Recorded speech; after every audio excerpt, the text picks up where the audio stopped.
இதை பார்க்கும்போது இயேசு கிறிஸ்து சொன்னார், ஓ என்ன அருமையான வார்த்தைகள் என்று சொல்லி. Feed my sheep. என்னுடைய ஆடுகளுக்கு நீ ஆகாரம் கொடுப்பாயாக. Did he say that? அது சொன்னாரா? He said let's talk about it in the morning. அவர் சொன்னாரு இதை குறித்து காலையில பேசலாம். Right? அப்படித்தானே சொன்னாரு. He did it right? அப்படித்தானே.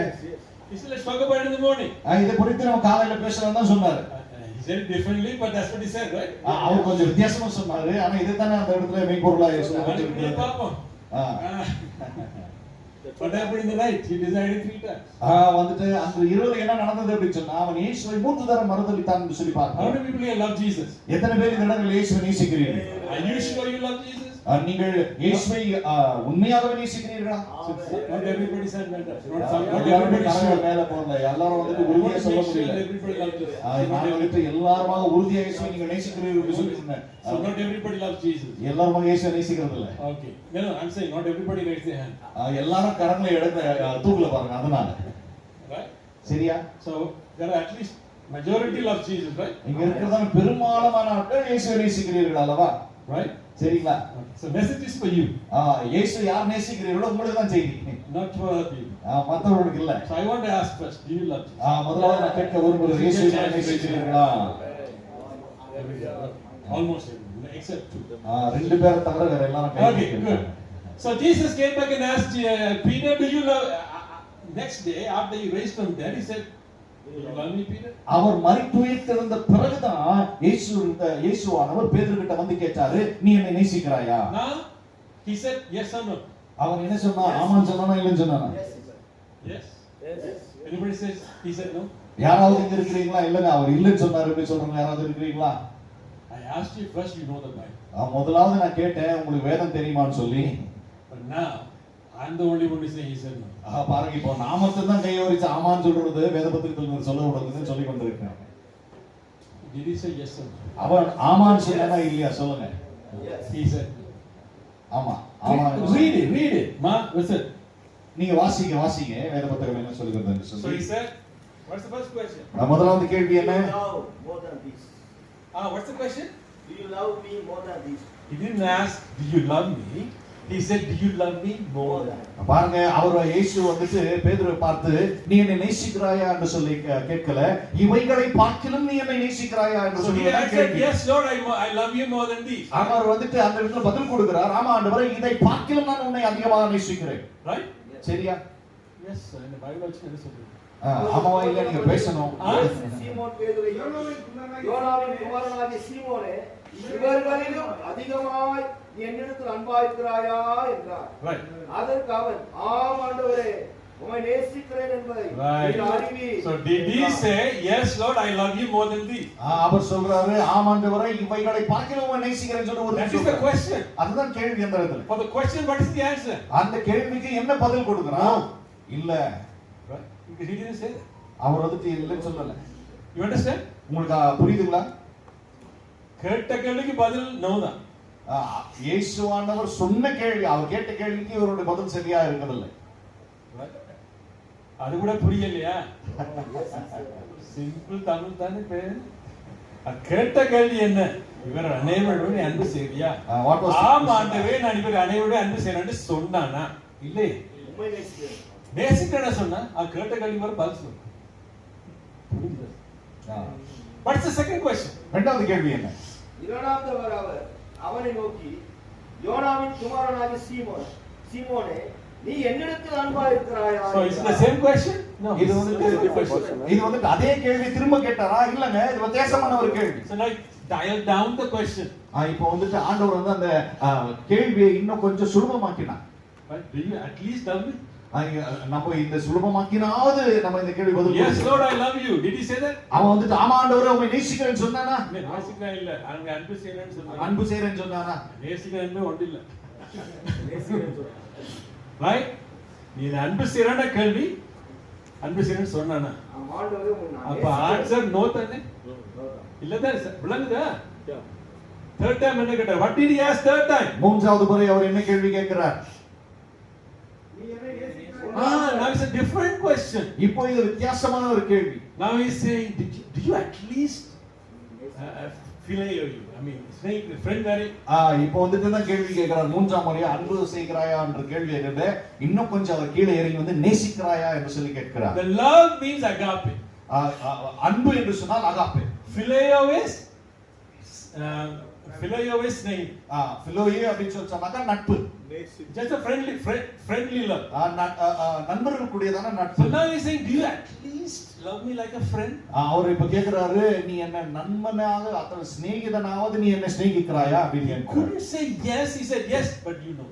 அவன் வந்துட்டு இங்க ஆமான்னு சொல்லி இருக்கணும். இங்க என்ன பதில் கொடுக்கறாரு சொன்னா, ஆமா அது உனக்கு தெரியும் அப்படி சொல்லி. That means he put the plate on his plate. பாருங்க இப்போ வந்துட்டு அந்த பிளேட் அவர் மேல திருப்பிட்டான். That means you can't blame me because you know it. நீ வந்துட்டு என் மீது சுமை சுமத்த முடியாது, எனக்கு உங்களுக்கு தெரியும். God tested for that, he might fail, so he's not sure now. இப்போ வந்துட்டு அவன் என்ன சொன்னா, நான் எங்க தோற்று போகணும்னு சொல்றான். அவனுக்கு உறுதி இல்ல. Right? சரிங்களா? So now the strange thing is, when he said, I love you more than this, he said, I'll talk to you in the morning. இங்க வித்தியாசமான காரியம் என்னன்னு சொன்னாக்கா, முதலாவது நான் உங்களை நேசிக்கிறேன்னு சொல்லும்போது ஆண்டவர் சொன்னார், காலையில நான் உன்னோட கூட பேசிட்டேன் என்று But now he says no, now he said, now feed my sheep. வந்துட்டு இப்ப அவன் சொல்றான் இல்ல, ஆனா ஆண்டவர் சொல்றாரு, நீ என்னுடைய ஆடுகளுக்கு மேய்ப்பாயாக அப்படின்னு சொல்றாரு. Second time he says no, now you go and feed my sheep. இரண்டாவது முறை இல்லன்னு சொல்றான், திரும்ப ஆண்டவர் சொல்றாரு, என்னுடைய ஆடுகளுக்கு நீ கொடுப்பாயாக. Third time he is not sure, but he said feed my sheep. மூன்றாவது முறை சொல்றாரு, எனக்கு உறுதி இல்ல ஆண்டவர்னு சொல்றாரு, இருந்தாலும் அவர் சொல்றாரு, என்னுடைய ஆடுகளை மேய்ப்பாயாக. So what is happening here? இங்க என்ன நடந்து I mean, கொண்டிருக்கு? common sense, you will pick the person who is sure about loving God. பாருங்க, வேதம் சொல்கிறது, நீங்கள் உறுதியாக தேவனை தேவனிடத்தில் அன்பு கூறுங்கள். You will pick the person who actually says yes. நீங்கள் நம்ம என்ன செய்வோம் அப்படி சொன்னாக்கா, உறுதியா யார் நான் அன்பு செய்கிறேன்னு சொல்றாங்களோ அவங்கள தான் நாம் தெரிந்தெடுத்துக் கொள்வோம் வேலை செய்வதற்கு அல்லவா? But he is picking the person who is saying no. ஆனா ஆண்டவர் வந்துட்டு யார் இல்ல அப்படின்னு சொல்றாரோ அவரை தான் தெரிந்து கொள்கிறார். Why did he do that? எதற்காக ஆண்டவர் இதை செய்தார்? Jesus do everything with purpose. இயேசு கிறிஸ்து எதை செய்தாலும் அது காரணமாக He does everything different from the way we do it.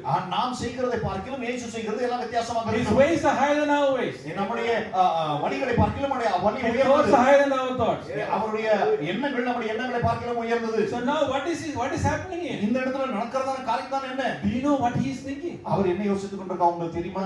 Anybody knows? என்ன யோசிக்கிறார் யாருக்கும் தெரியுமா? To us doesn't make sense.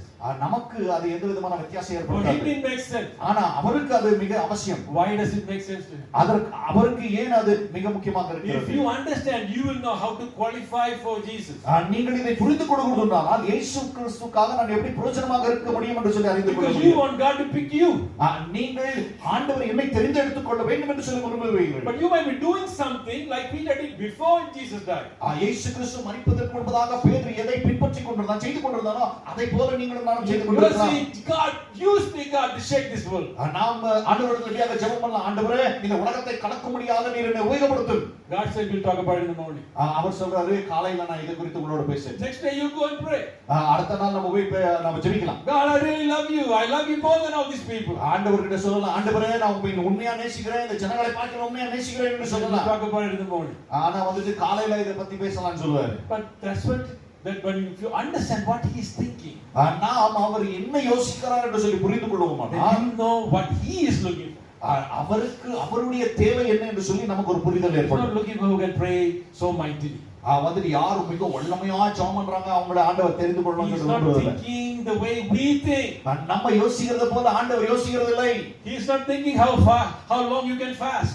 நீங்க வந்துட்டு எவ்வளவு நாள் எவ்வளவு நேரம் நீங்க உபவாசம் பண்ணுவீங்கன்னு சொல்லிட்டு ஆண்டவர் யோசிக்கிறது இல்லை. He is looking for something else. ஆண்டவர் நம்ம கிட்ட வேற ஏதோ எதிர்பார்க்கிறார். He is looking at a failure. ஆண்டவர் வந்துட்டு நம்ம இடத்துல இருந்து தோல்வியை கூட எதிர்பார்க்கலாம். அந்த ஃபெயில் பண்ணன பார்க்கிறார். தோல்வியற்றவனை பார்க்கிறார். He is saying now you go and feed me. அவர் சொல்றாரு, தோல்வியற்று இருக்கிறாயா, இப்போ போய் என்னுடைய ஆடுகளுக்கு நீ மேய்ப்பாயாக. You want to know what's happening. நம்முடைய வாழ்க்கையில என்ன நடக்குதுன்னு என்ன நடக்குது பாக்க. என்ன நடக்குதுன்னு சொல்லிட்டு பார்க்கலாம். பீட்டரோட கதையில என்ன நடக்குது பாக்க. என்ன நடக்குது? That's the moment Peter understood he cannot do it himself. அந்த நாடிகளை தான் பேதுரு எல்லாவற்றுமாக அவன் என்னால் ஒன்றும் செய்ய முடியாது தனித்து என்று சொல்லி அவன் அறிந்து கொண்டான். Finally understood he cannot love Jesus on his own. வந்துட்டு அவன் கடைசியா புரிஞ்சுக்கிறான், தன் சுயத்தின் நிமித்தமாக ஆண்டவரை கூட நேசிக்க முடியாது, அன்பு கூற முடியாது என்று சொல்லி. Jesus say you can do nothing without me. இயேசு கிறிஸ்து சொன்னார் அல்லவா, என்னை அல்லாமல் நீங்க உங்களால ஒன்றும் செய்யலாகாது என்று சொல்லி. Peter said I love you more than these. ஆனா பேதுரு சொல்றான், எல்லாரை பார்க்கணும் நான் உன்னை நேசிக்கிறேன். I cannot use you. நான் வந்துட்டு உன்னை உபயோகப்படுத்த முடியாது. I cannot use you. நான் உன்னை உபயோகப்படுத்த முடியாது. But when he understood he cannot do it, I said, I can use you. அவன் இப்போ வந்து அவன் புரிஞ்சுக்கிறான் என்னால ஒண்ணும் செய்ய முடியாது என்று சொல்லி ஆண்டவர் சொல்றார் நான் இப்போ உன்னை பிரயோஜனப்படுத்த போறேன். Only in your weakness his strength is made perfect. உங்களுடைய பலவீனத்துல தான் ஆண்டவருடைய பலத்தை ஆண்டவர் வெளிப்படுத்துவார்.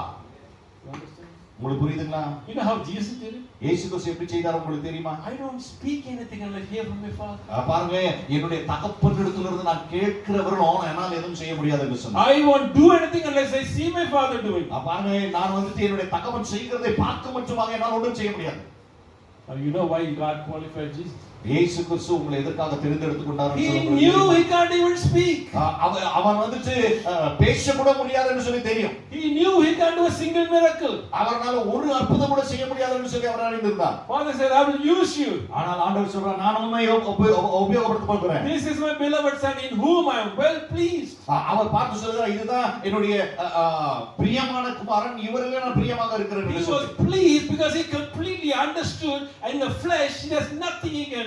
அவர் மாம்சத்திலே ஒன்றுமே செய்ய முடியாதுன்னு சொல்லி ஒரு புரிந்து கொண்டது நிமித்தமாக அவரை நேசித்தார். அவர் ஆண்டவராக இருந்த பொழுதுமாக அவர் ஆண்டவராக இருந்த பொழுதுமாக.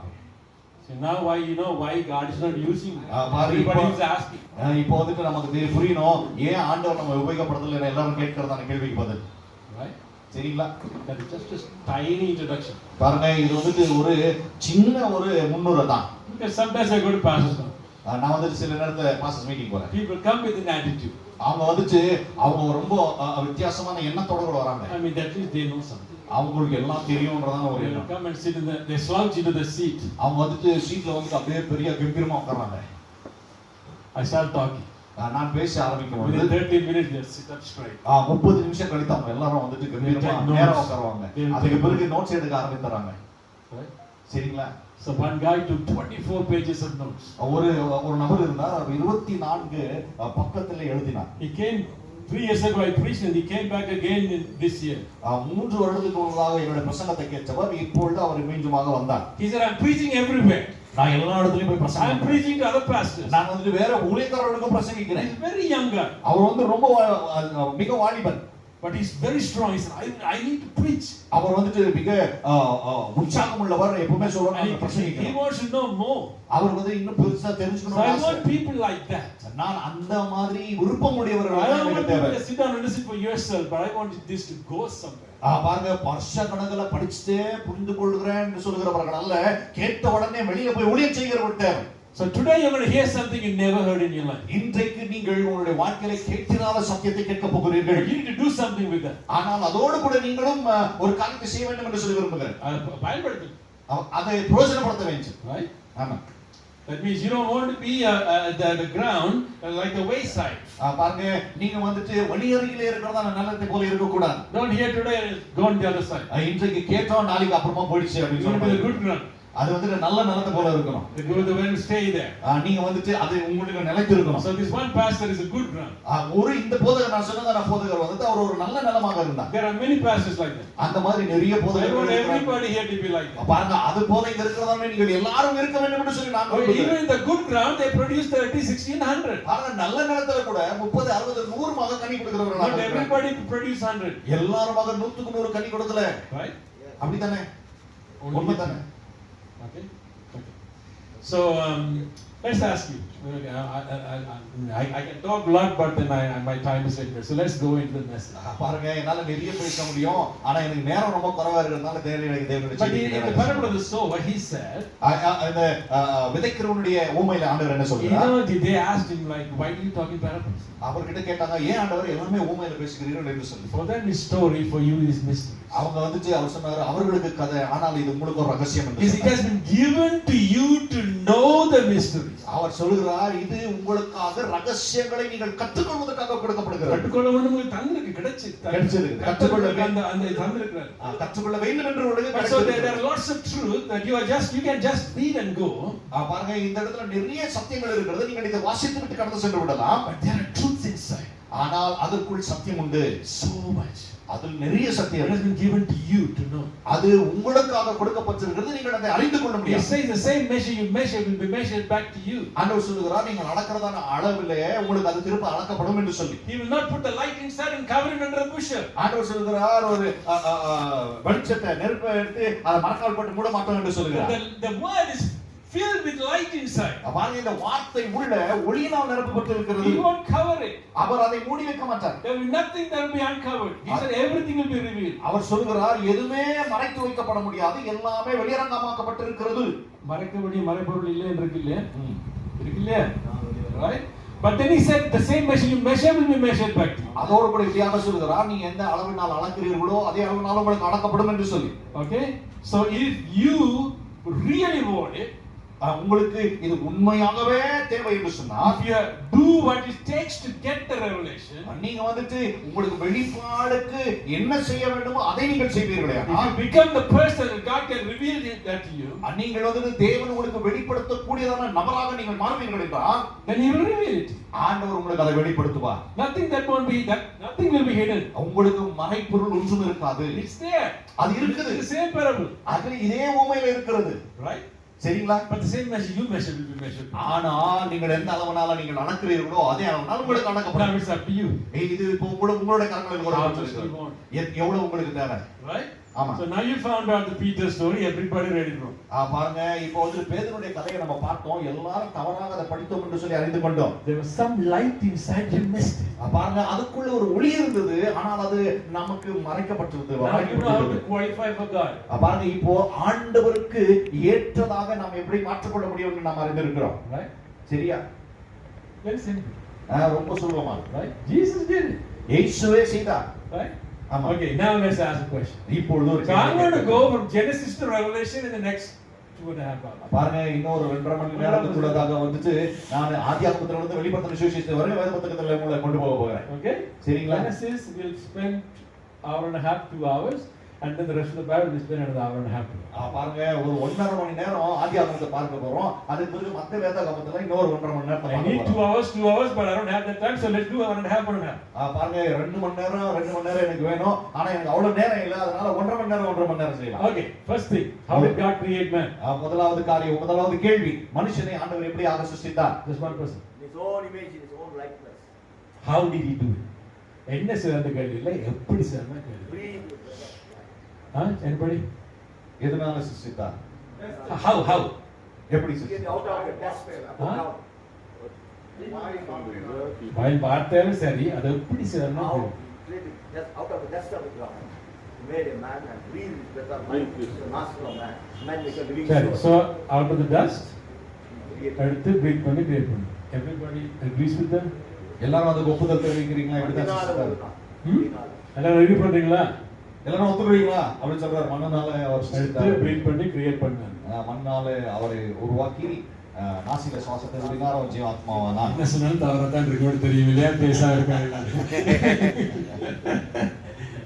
டெஃபினட்டா அப்படி கிரியேட் பண்ணவே இது போல தேவன் அவனை ரெண்டு எழுதி இருக்கு இல்லையா? He formed man. அந்த இடத்துல இருக்குது, ஆண்டவர் அவனை உருவாக்கினார். உருவாக்கினா கிரியேஷனா? உருவாக்குறது என்று சொன்னால் அது படைப்பா, உண்டாக்குறதா? Is it made man, formed man? அவர் வந்துட்டு மண்ணினால அவனை உருவாக்கினார், உருவப்படுத்தினார்.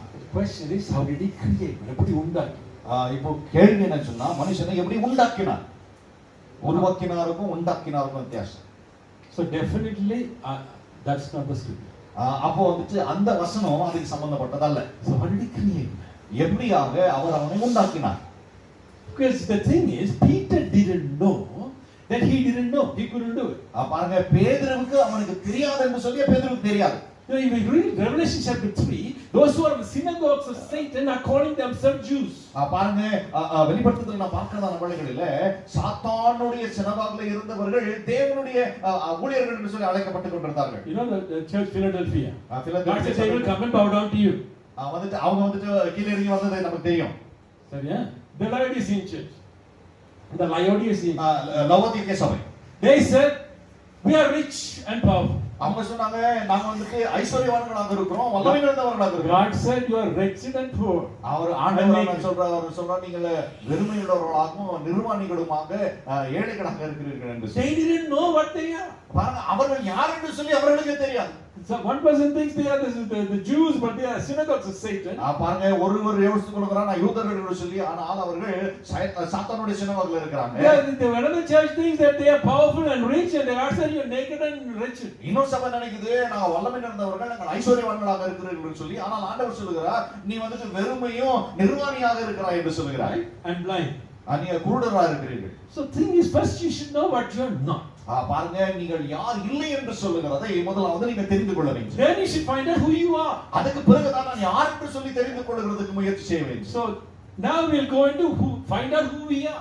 இப்போ நாம் யார் என்று சொல்லுகிறதால புரிதல் கொள்ளதாக போய் you need to understand how God created you. அப்பொழுதுதான் நம்மை எப்படி தேவன் உண்டாக்கினார் என்று சொல்லுகிறது. If you understand how you created you, then you will know who you are. ஆண்டவர் உங்களை எப்படியாக உண்டாக்கினார் என்று சொல்லி நீங்கள் புரிந்து கொண்டால் நீங்கள் யார் என்று நீங்கள் அறிவீர்கள். That is why this question is very important. அதனால தான் இந்த கேள்வி ரொம்ப முக்கியமானது. He didn't make you from the dust. பாருங்க, அவர் He made you from the dust. ஆண்டவர் வந்துட்டு மண்ணினால் உருவாக்கவில்லை, மண்ணினால் உருவாக்கி மண்ணினால் உருவாக்கினார். But how did he create man? ஆனால் உங்களை எப்படி உண்டாக்கினார்? அதான் கேள்வி. இதுதான் கேள்வி. Then you know who you are. அப்பொழுது நீங்கள் யார் என்று சொல்லி உங்களை நீங்கள் புரிந்து கொள்ள முடியும். Right? Okay, let's start from the beginning. அப்ப ஆதியாகமத்துல இருந்து இப்ப நம்ம ஆரம்பிக்கலாம். 1:3 says that there be light. 1:3 சொல்கிறது வெளிச்சம் உண்டாவதாக. 1:6 says 1:6 சொல்கிறது let there be firmament. ஆகாயத்துல காரியங்கள் உண்டாவதாக என்று. Right? Then 1:9 says what? Let there, I mean, நாலாவது நாள் 1:11. So finally then the third day he is going to create the trees and plants. மூன்றாவது நாள் ஆண்டவர் என்ன செய்யறாருன்னு சொன்னா பூமியில இருக்கிறதான புல் பூண்டு விதைகள் மரங்களை செடிகளை 1:11. 1:4. So he said let there be trees and plants. அந்த இடத்துல சொன்னா செடி மரங்கள் எல்லாம் உருவாகுதாக. Right? என்ன? ஆமா சொல்றீங்களா? என்ன ஆமாவே இல்லையா? நான் புள்ளப்புள்ளையா பைபிள் வாசிச்சா நீங்க எல்லாரும் தர ஆடிட்டு இருக்கீங்க. Did he ever say let there be trees and plants? அவர் மரங்களும் செடிகளும் உண்டாவதாக அப்படின்னு சொல்லிட்டு சொன்னாரா?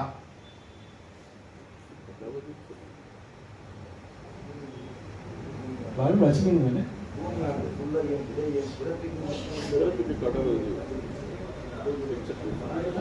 Right.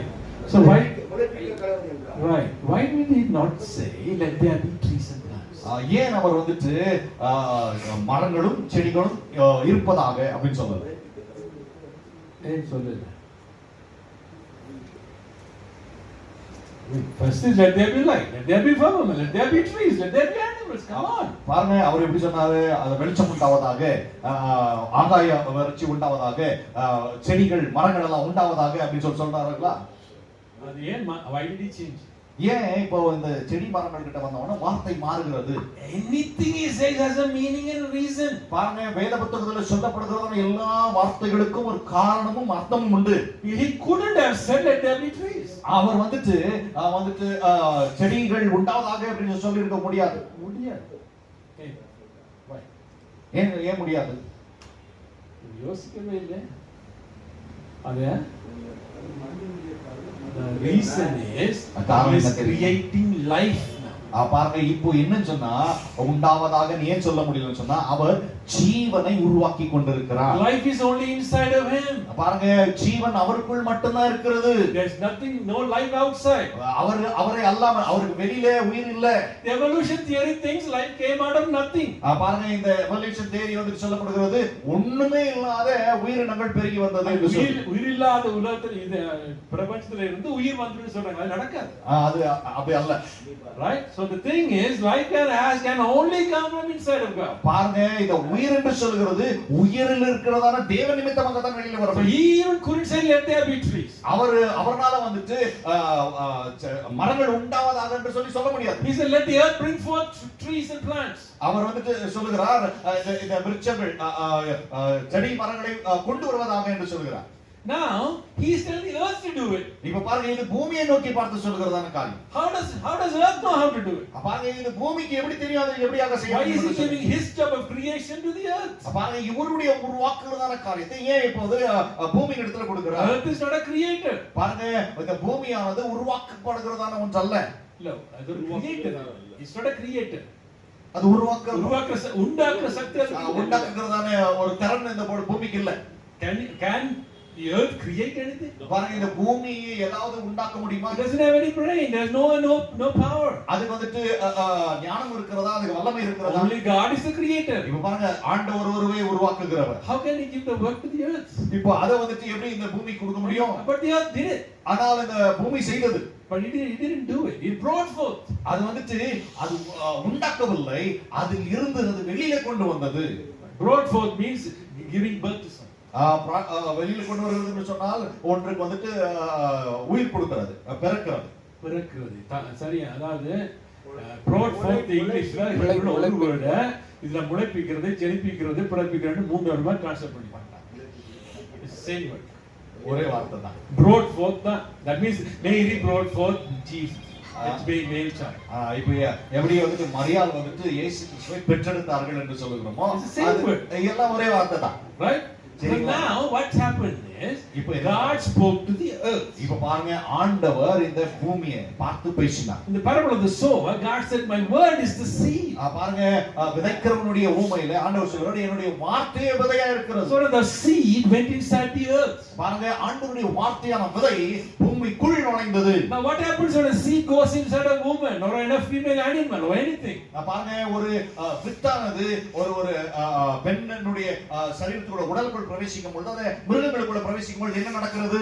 Even in the vegetation, there's a male trees and the female. இந்த நம்ம பார்ப்பது இயற்கையாக செடி மரங்களில பார்க்கிறதான வேளையில ஆண் செடிகளும் பெண் செடிகளும் உண்டு என்று சொல்லி நான் பார்க்கிறேன். Everything has seeds. எல்லாத்திலும் அந்த விதை இருக்கிறது. When the seed goes inside a woman, what happens? ஒரு வித்தானது ஸ்திரீயானவருடைய சரீரத்துல போகும்போது என்ன நடக்கிறது? The woman gets conceived. அவள் வந்துட்டு கர்ப்பம் தரிக்கிறார். Now the seed went inside the earth. இப்பொழுது விதையானது பூமிக்குள் போனது. The earth conceived. இப்போ வந்துட்டு இந்த பூமியானது கர்ப்பம் தரித்தது. And then it brought forth. இப்போ வந்துட்டு அது பிறப்பித்தது. The earth didn't know anything. அது ஒண்ணும் செய்யல. The details of what the baby is going to look like is inside the seed. பாருங்க அந்த குழந்தை எப்படி இருக்கும் அப்படி சொல்றதுதானே எல்லா விதமான விவரமும் அந்த விதைக்குள்ள இருக்கிறது. The seed generates a human being inside the womb. பாருங்க மனுஷனுடைய வித்தானது தான் உள்ள குழந்தையை அது உருவாக்குறது. Because the information is inside the seed. காரணம் என்ன சொன்னா அந்த ஒரு வித்துக்குள்ள தேவையான எல்லா விதமான விவரங்களும் இருக்கிறது. The word of God is a seed. தேவனுடைய வார்த்தை ஒரு வித்தா இருக்கிறது. Inside the earth. அது வந்துட்டு பூமிக்குள் நுழைந்தது. It generated all the trees. பாருங்க அது விதவிதமான மரங்களை பிறப்பித்தது. The earth only brought forth. இந்த பூமியானது வெளியில தான் கொண்டு வந்தத ஜெனிப்பித்தது என்று சொல்றாங்க. Now the earth is the mother of all the trees and plants. பாருங்க இந்த உலகத்துல இருக்கிறதான எல்லா செடி கொடி மரங்களுக்குமாக இந்த பூமி தான் தாயாக இருக்கிறது. Now mother has to take care of the children. இப்போ வந்து அம்மா தான் இவங்களை எல்லாம் பராமரிக்கணும் இல்லையா? The earth take care of the children. இப்போ வந்து இந்த பூமியானது எல்லாத்தையும் பராமரிக்கிறதா? Until today. இன்னைக்கு எல்லாம் பராமரித்து God is bringing life. He needs make sure it has a family. பாருங்க ஆண்டவர் ஒரு உயிரை பிறப்பிக்கிறதான வழியில் அது ஒரு குடும்பம் இருக்க வேண்டும் என்று சொல்லி தேவன் அதை உறுதிப்படுத்துகிறார். He has to make sure the family can run forever. இது இருக்கிறதான இந்த குடும்பம் தொடர்ந்து ஓடிக்கொண்டே இருக்க வேண்டும் என்று சொல்லி தேவன் விரும்புகிறார். He did same thing the sea. Let the sea bring forth abundance of creatures. பாருங்க அவர் இந்த கடலை பார்த்து சொன்னார் அதில் கடலில் இருக்கிறதான மச்சங்களை உருவாக்குவதாக என்று சொன்னார்.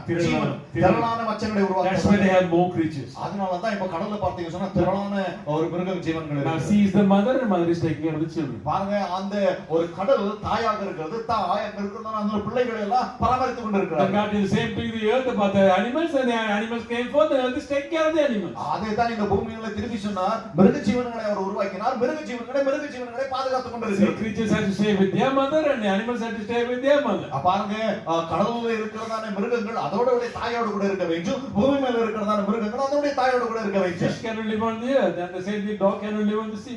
பாருங்க அதனால தான் மீன் வந்துட்டு பூமியில வாழ முடியாது. நாய் போய் கடல்ல வாழ முடியாது. Because it has to stay within the household. பாருங்க அது அதனுடைய குடும்பத்தோடு கூட தான் இருக்க முடியும். Right? Amen. So God was thinking so much when when He's created. பாருங்க, ஆண்டவர் உண்டாக்கி கொண்டு வரும்பொழுது இதையெல்லாம் அவர் சிந்தித்துக் கொண்டே வந்தார். Many other thoughts of God He thought about. பாருங்க, நம்மை பார்க்கலாம் ஆண்டவருடைய எண்ணங்கள் மிக பெரியது, விசாலமானது. Many other thoughts of God thought about. It is innumerable. பாருங்க, ஆண்டவருடைய யோசனைகள் என்ன அடங்காதவைகள். Is it in the Bible? Psalms 139. He can't even number. பாருங்க, சங்கீதம் 131 நான் பார்க்கிறதான படி எழுதப்பட்டிருக்கிறது. வந்துட்டு அது எண்ணுக்கு அடங்காதவைகள் என்று சொல்லி. Right? சரிதானே? Thought about every tree, every plant, every animal, the whole food chain, everything He thought about. ஆண்டவர் எல்லாவற்றையும் அவருடைய யோசனையில கொண்டு வந்தார். ஒவ்வொரு செடி மரங்கள் எப்படியாக வர வேண்டும், அதுக்கு என்ன ஆகாரம் கொடுக்க வேண்டும், மிருக ஜீவன்கள் எப்படியாக இருக்க வேண்டும், என்ன ஆகாரம் கொடுக்க வேண்டும், எப்படியாக வாழ வேண்டும் என்று சொல்லி எல்லா யோசனையும் அவருக்குள்ள இருந்தது. You understand the creation? இப்போ வந்துட்டு உங்களுக்கு ஆண்டவருடைய சிருஷ்டிப்பை குறித்து புரிகிறதா? So we are created with a purpose and everything is planned. ஆண்டவர் நம்மை ஒரு நோக்கத்திற்காக அவர் நம்மை சிருஷ்டித்திருக்கிறார். எல்லாமே திட்டமிடப்பட்டிருக்கிறது. These words and He put all the information inside us. பாருங்க, அவர் வார்த்தையை பேசினார். அந்த வார்த்தைக்குள்ள தேவைப்படுகிறதான எல்லா இன்ஃபர்மேஷன், எல்லா விதமான விவரங்களையும் அதில் வைத்தார். The creation of seeds is a brilliant idea. பாருங்க, இந்த விதையை அதை உருவாக்கினார் அல்லவா, அது எவ்வளவு பெரிய வித்தியாசமான ஒரு யோசனை பாருங்க. Right? ஆமா தானே? I mean, it keeps going. Everything's replenishing is multiplying because of these seeds. பாருங்க, இந்த விதை இருக்கிறதுனால எல்லாமே அது போலவே இன்னும் உருவாக்கப்பட்டு கொண்டே வருகிறது. அதுல மாற்றமே இருக்குது. There could be an earthquake, there could be a volcano, but for 10 years later you go there, the plants are growing. பாருங்க, ஒரு பூகம்பம் வரலாம், வால்கேனோ வரலாம், என்ன வந்தாலுமாக திருப்பி நீங்க அந்த இடத்துல போய் பார்த்தீங்கன்னாக்கா அந்த விதை நிமித்தமாக செடி கொடிகள் முளைத்துக் கொண்டே வருகிறது. Seed will come from somewhere and will grow there. விதை வேற எங்கொருந்தோ வந்து அந்த இடத்துல விழும், ஆனா அந்த இடத்துல முளையை நம்மளால பார்க்க முடியாது. God doesn't have to go to plant trees. ஆண்டவர் திருப்பி வந்துட்டு போய் மரங்கள் எல்லாம் நட்டுட்டு வர வேண்டிய அவசியம் கிடையாது. Birds to bring the seeds. அவர் வந்துட்டு பறவைகளை வைத்து இந்த விதைகளை கொண்டு வர முடியும். Is so brilliant. ஆண்டவர் மிக ஞானமுள்ளவர். So now He's come to create man. இப்போ இதே ஆண்டவர் தான் மனுஷனை உண்டாக்கும்படியாக வந்திருக்கிறார். How did He do that? ஆண்டவர் எப்படி செய்தார்?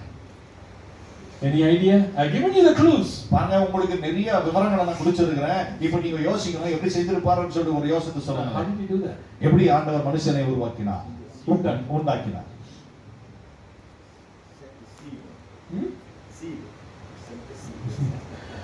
Okay. Time illa, let's go. He said, let us create man in our image. அவர் சொன்னார் இல்லீங்களா, வா நம்முடைய சாயலை ஆக நாம் மனுஷனை உருவாக்குவோம் என்று சொன்னார். Right? அப்படிதானே? Who did He talk to? அவர் யாரோடு பேசினார்? Huh? To himself. That's what He did. To himself. To Himself. அவர் அவரை பார்த்து பேசினார். Now where did the seed go? இப்போ வந்துட்டு விதை எங்க போச்சு? Now who is conceived? அப்ப உள்ள கர்ப்பம் தரித்தது யாரு? God himself. God. Then He gave birth. அப்புறமா ஆண்டவர் என்ன செய்தார்னு சொன்னா ஜெனிபித்தார். When He breathed into this formation of Adam in the earth, then He's giving birth. இப்போ வந்துட்டு உருவாக்கப்பட்டிருந்த ஆதாமுக்குள்ள அவர் ஜீவ சுவாசத்தை ஊதினார் என்று சொன்னார், அவர் ஜெனிபித்தார் என்று சொல்லி நான் பார்க்கிறோம். Bible says you're born of God, little children. வேத புத்தகம் சொல்கிறது நீங்கள் தேவனால் பிறந்தவர்களாய் இருக்கிறீர்கள். That which is born of God overcomes the world. இதுதான், அதனால தான் தேவனுடைய வார்த்தை இந்த உலகத்தை ஜெயிக்கிறது. பிறந்தவர்கள் உலகத்தை ஜெயிப்பார்கள். தேவனால் பிறந்தவர்கள் உலகத்தை ஜெயிப்பார்கள். Those who are born of God, they do not sin. தேவனால் பிறந்தவர்கள் பாவம் செய்ய மாட்டாங்க. Right? 1 John 3:9. யோவான் 3:9. ஆமா. You know who you are now? இப்போ நீங்க யாருன்னு உங்களுக்கு புரியுதா? I said, God, you gave birth to me. ஆண்டவர் நம்மை ஜெனிப்பித்திருக்கிறார். அவ்வளவு துணி வரும் தெரியுமா எனக்கு? பிசாசு தொடுவியான்ல? Can you touch me? பிசாசால் தொட முடியுமா? I'm born of God. நான் தேவனால் பிறந்தவன். My children never beg me for anything. என்னுடைய பிள்ளைகள் வந்து என்கிட்ட எதுமே பிச்சை கேட்கிறது இல்ல. They don't even ask me for anything. அவங்க என்கிட்ட வந்துட்டு சரியான அவங்க கேட்க வேண்டிய அவசியமும் கிடையாது. They demand from me.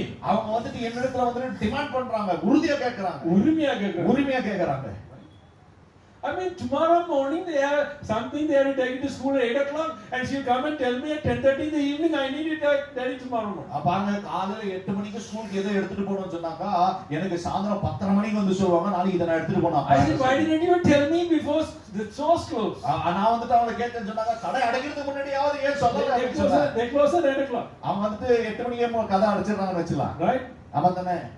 But ஆனா as bad as you are, நீங்க எவ்வளோ as bad as you are, பொல்லாதவர்களாக நீங்க இருந்த பொழுது, you know how to give good gifts to your children. பாருங்க, நீங்களே உங்க பிள்ளைகளுக்கு நன்மையானதை எப்படி கொடுக்க நீங்க By some reason, by before 8 o'clock in the morning, whatever she asked for will be there. அப்போ வந்துட்டு மகன் காலையில 8 மணிக்கு எழும்புறதுக்கு முன்பதாக அவன் கேட்டது அந்த இடத்துல இருக்கிறதுக்கு நான் முயற்சி செய்து கொடுக்கிறேன். As bad as I am, நான் பொல்லாதவனாக இருக்கும் பொழுது, if I can do it, how much more Father? நானே இதை செய்வதுதானா என்னுடைய பரம தகப்பன் எனக்கு I எவ்வளவு know I செய்ய can முடியும்? demand things from my Father. நான் வந்துட்டு என்னுடைய ஆண்டவரிடத்துல போய் எனக்கு தேவை என்று சொல்லி அவரிடத்துல உரிமையோடு கேட்க முடியும். He has to do it for me. அவர் எனக்காக செய்துதானாக வேண்டும். He doesn't have a choice. அவருக்கு வேறு வழி இல்லை. Because he brought me into this world. அவர் என்னை இந்த உலகத்துல கொண்டு வந்திருக்கிறார். The children demand things from their parents. பிசாசனுடைய Children demand things from their parents. பிள்ளைகளாக பெற்றோரிடத்துல நாம் நமக்குரியதான காரியங்களை உரிமையோடு கேட்கிறோம். So you have to do it because you brought me into this world. நான் வந்துட்டு நீர் என்னை உலகத்துல கொண்டு வந்திருக்கிறது நிமித்தமாக நீர் எனக்கு செய்துதானாக வேண்டும். அப்படித்தானே பேசணும். உங்க பிள்ளை எல்லாம் கெஞ்சுவாங்களா? உங்க பிள்ளை கெஞ்சுவாங்களா? உங்ககிட்ட உங்க பிள்ளை வந்துட்டு எப்படி கெஞ்சி கேட்பாங்களா?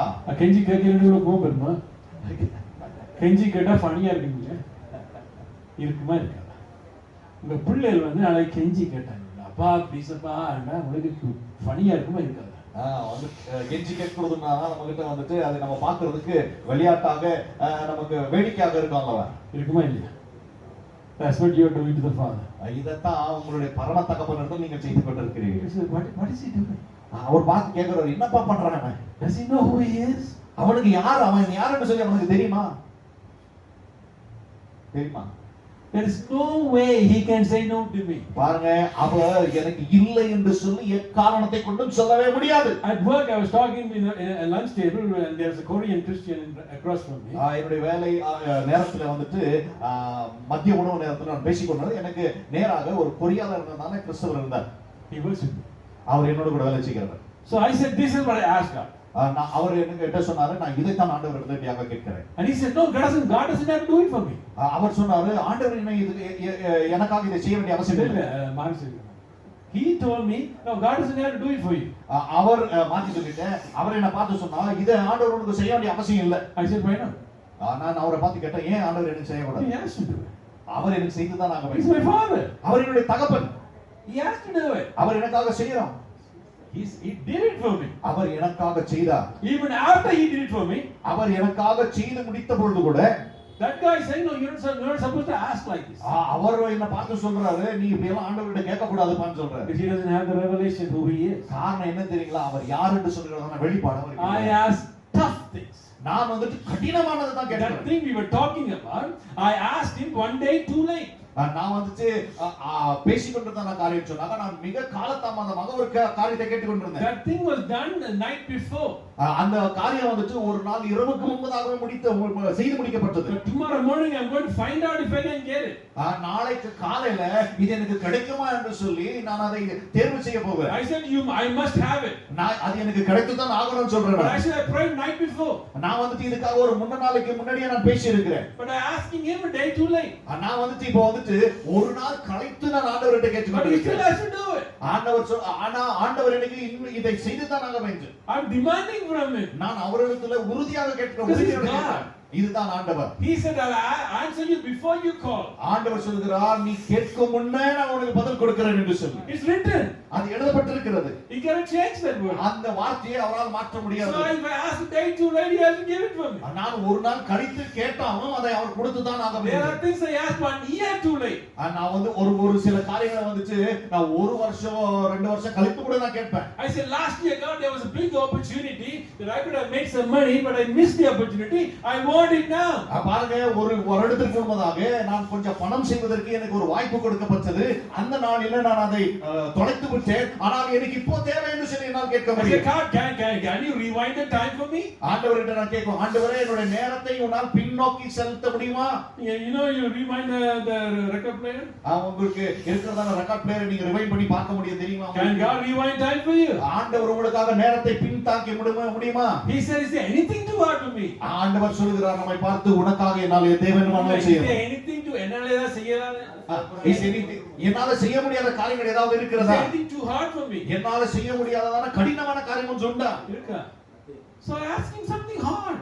நான் வந்துட்டு ஆண்டவரிட கடினமானதை தான் கேட்கிறேன். Right? Amen. And he did it for me.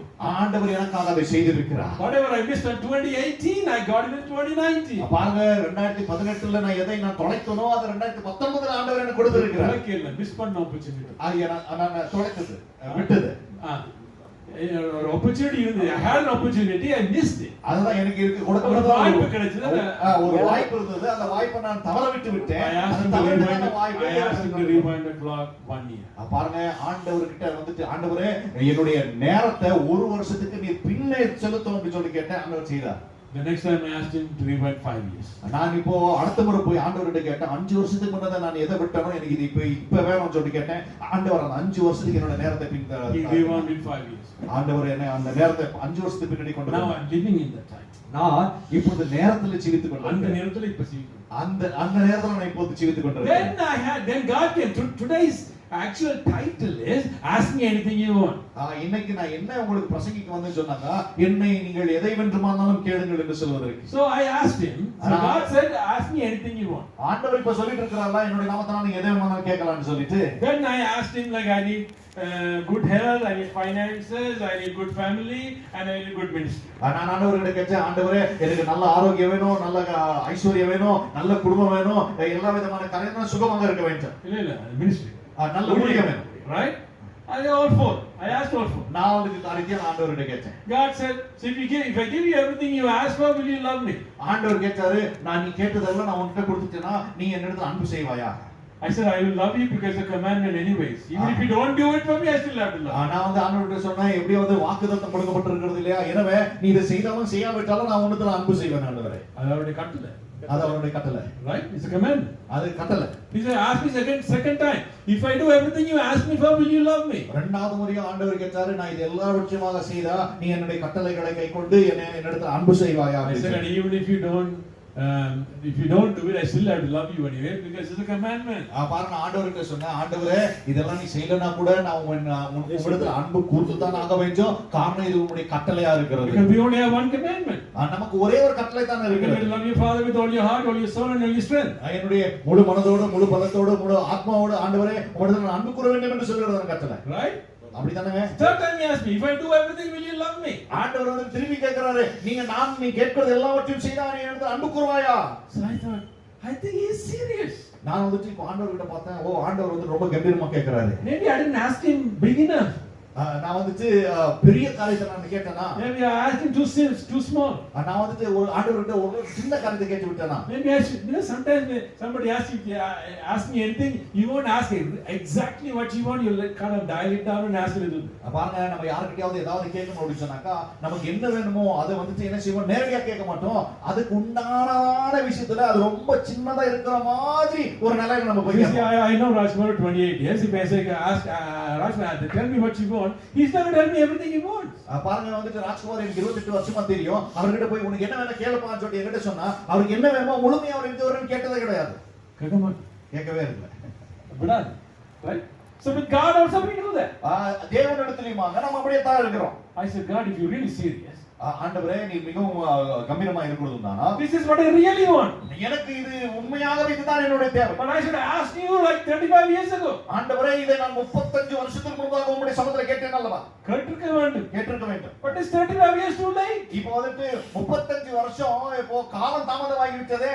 Even if you want to do it, you cannot do it, God. இப்போ உங்களுக்கு வேணும்னு சொன்னா கூட எனக்கு இதை நீ செய்ய முடியாது. செய்ய முடியாது.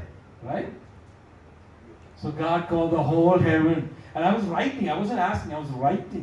பாருங்க, அப்ப ஆண்டவர் முழு பரலோகத்தையும் கூப்பிட்டாரு. நான் அதை வந்துட்டு கேட்க கூட இல்ல, நான் எழுதி கொண்டு இருக்கிறேன். I wrote it on March 20th, 2020. நான் வந்துட்டு மார்ச் 20ஆம் தேதி 2020ல நான் இந்த காரியத்தை எழுதினேன். 3 3 20 இல்ல 3 20 20 3 20 20 20 ரைட் மார்ச் 20 20 20 மார்ச் நம்ம டேட் மறக்கல. அதனால என்னால அதை மறக்க முடியாது. மார்ச் 3ஆம் தேதி 20வது நாள் 2020 20. சரியா? சரி, ஓகே. அப்ப so what happened was God called the whole heaven, hey, he found something I cannot do. இப்போ வந்துட்டு முழு பரலோகத்தையுமாக அவர் அழைத்து ஆண்டவர் சொன்னார், பார் இந்த மனுஷன் என்னால செய்ய முடியாத ஏதோ ஒண்ணு கண்டுபிடிச்சிருக்கான். He said, is there anything to work with?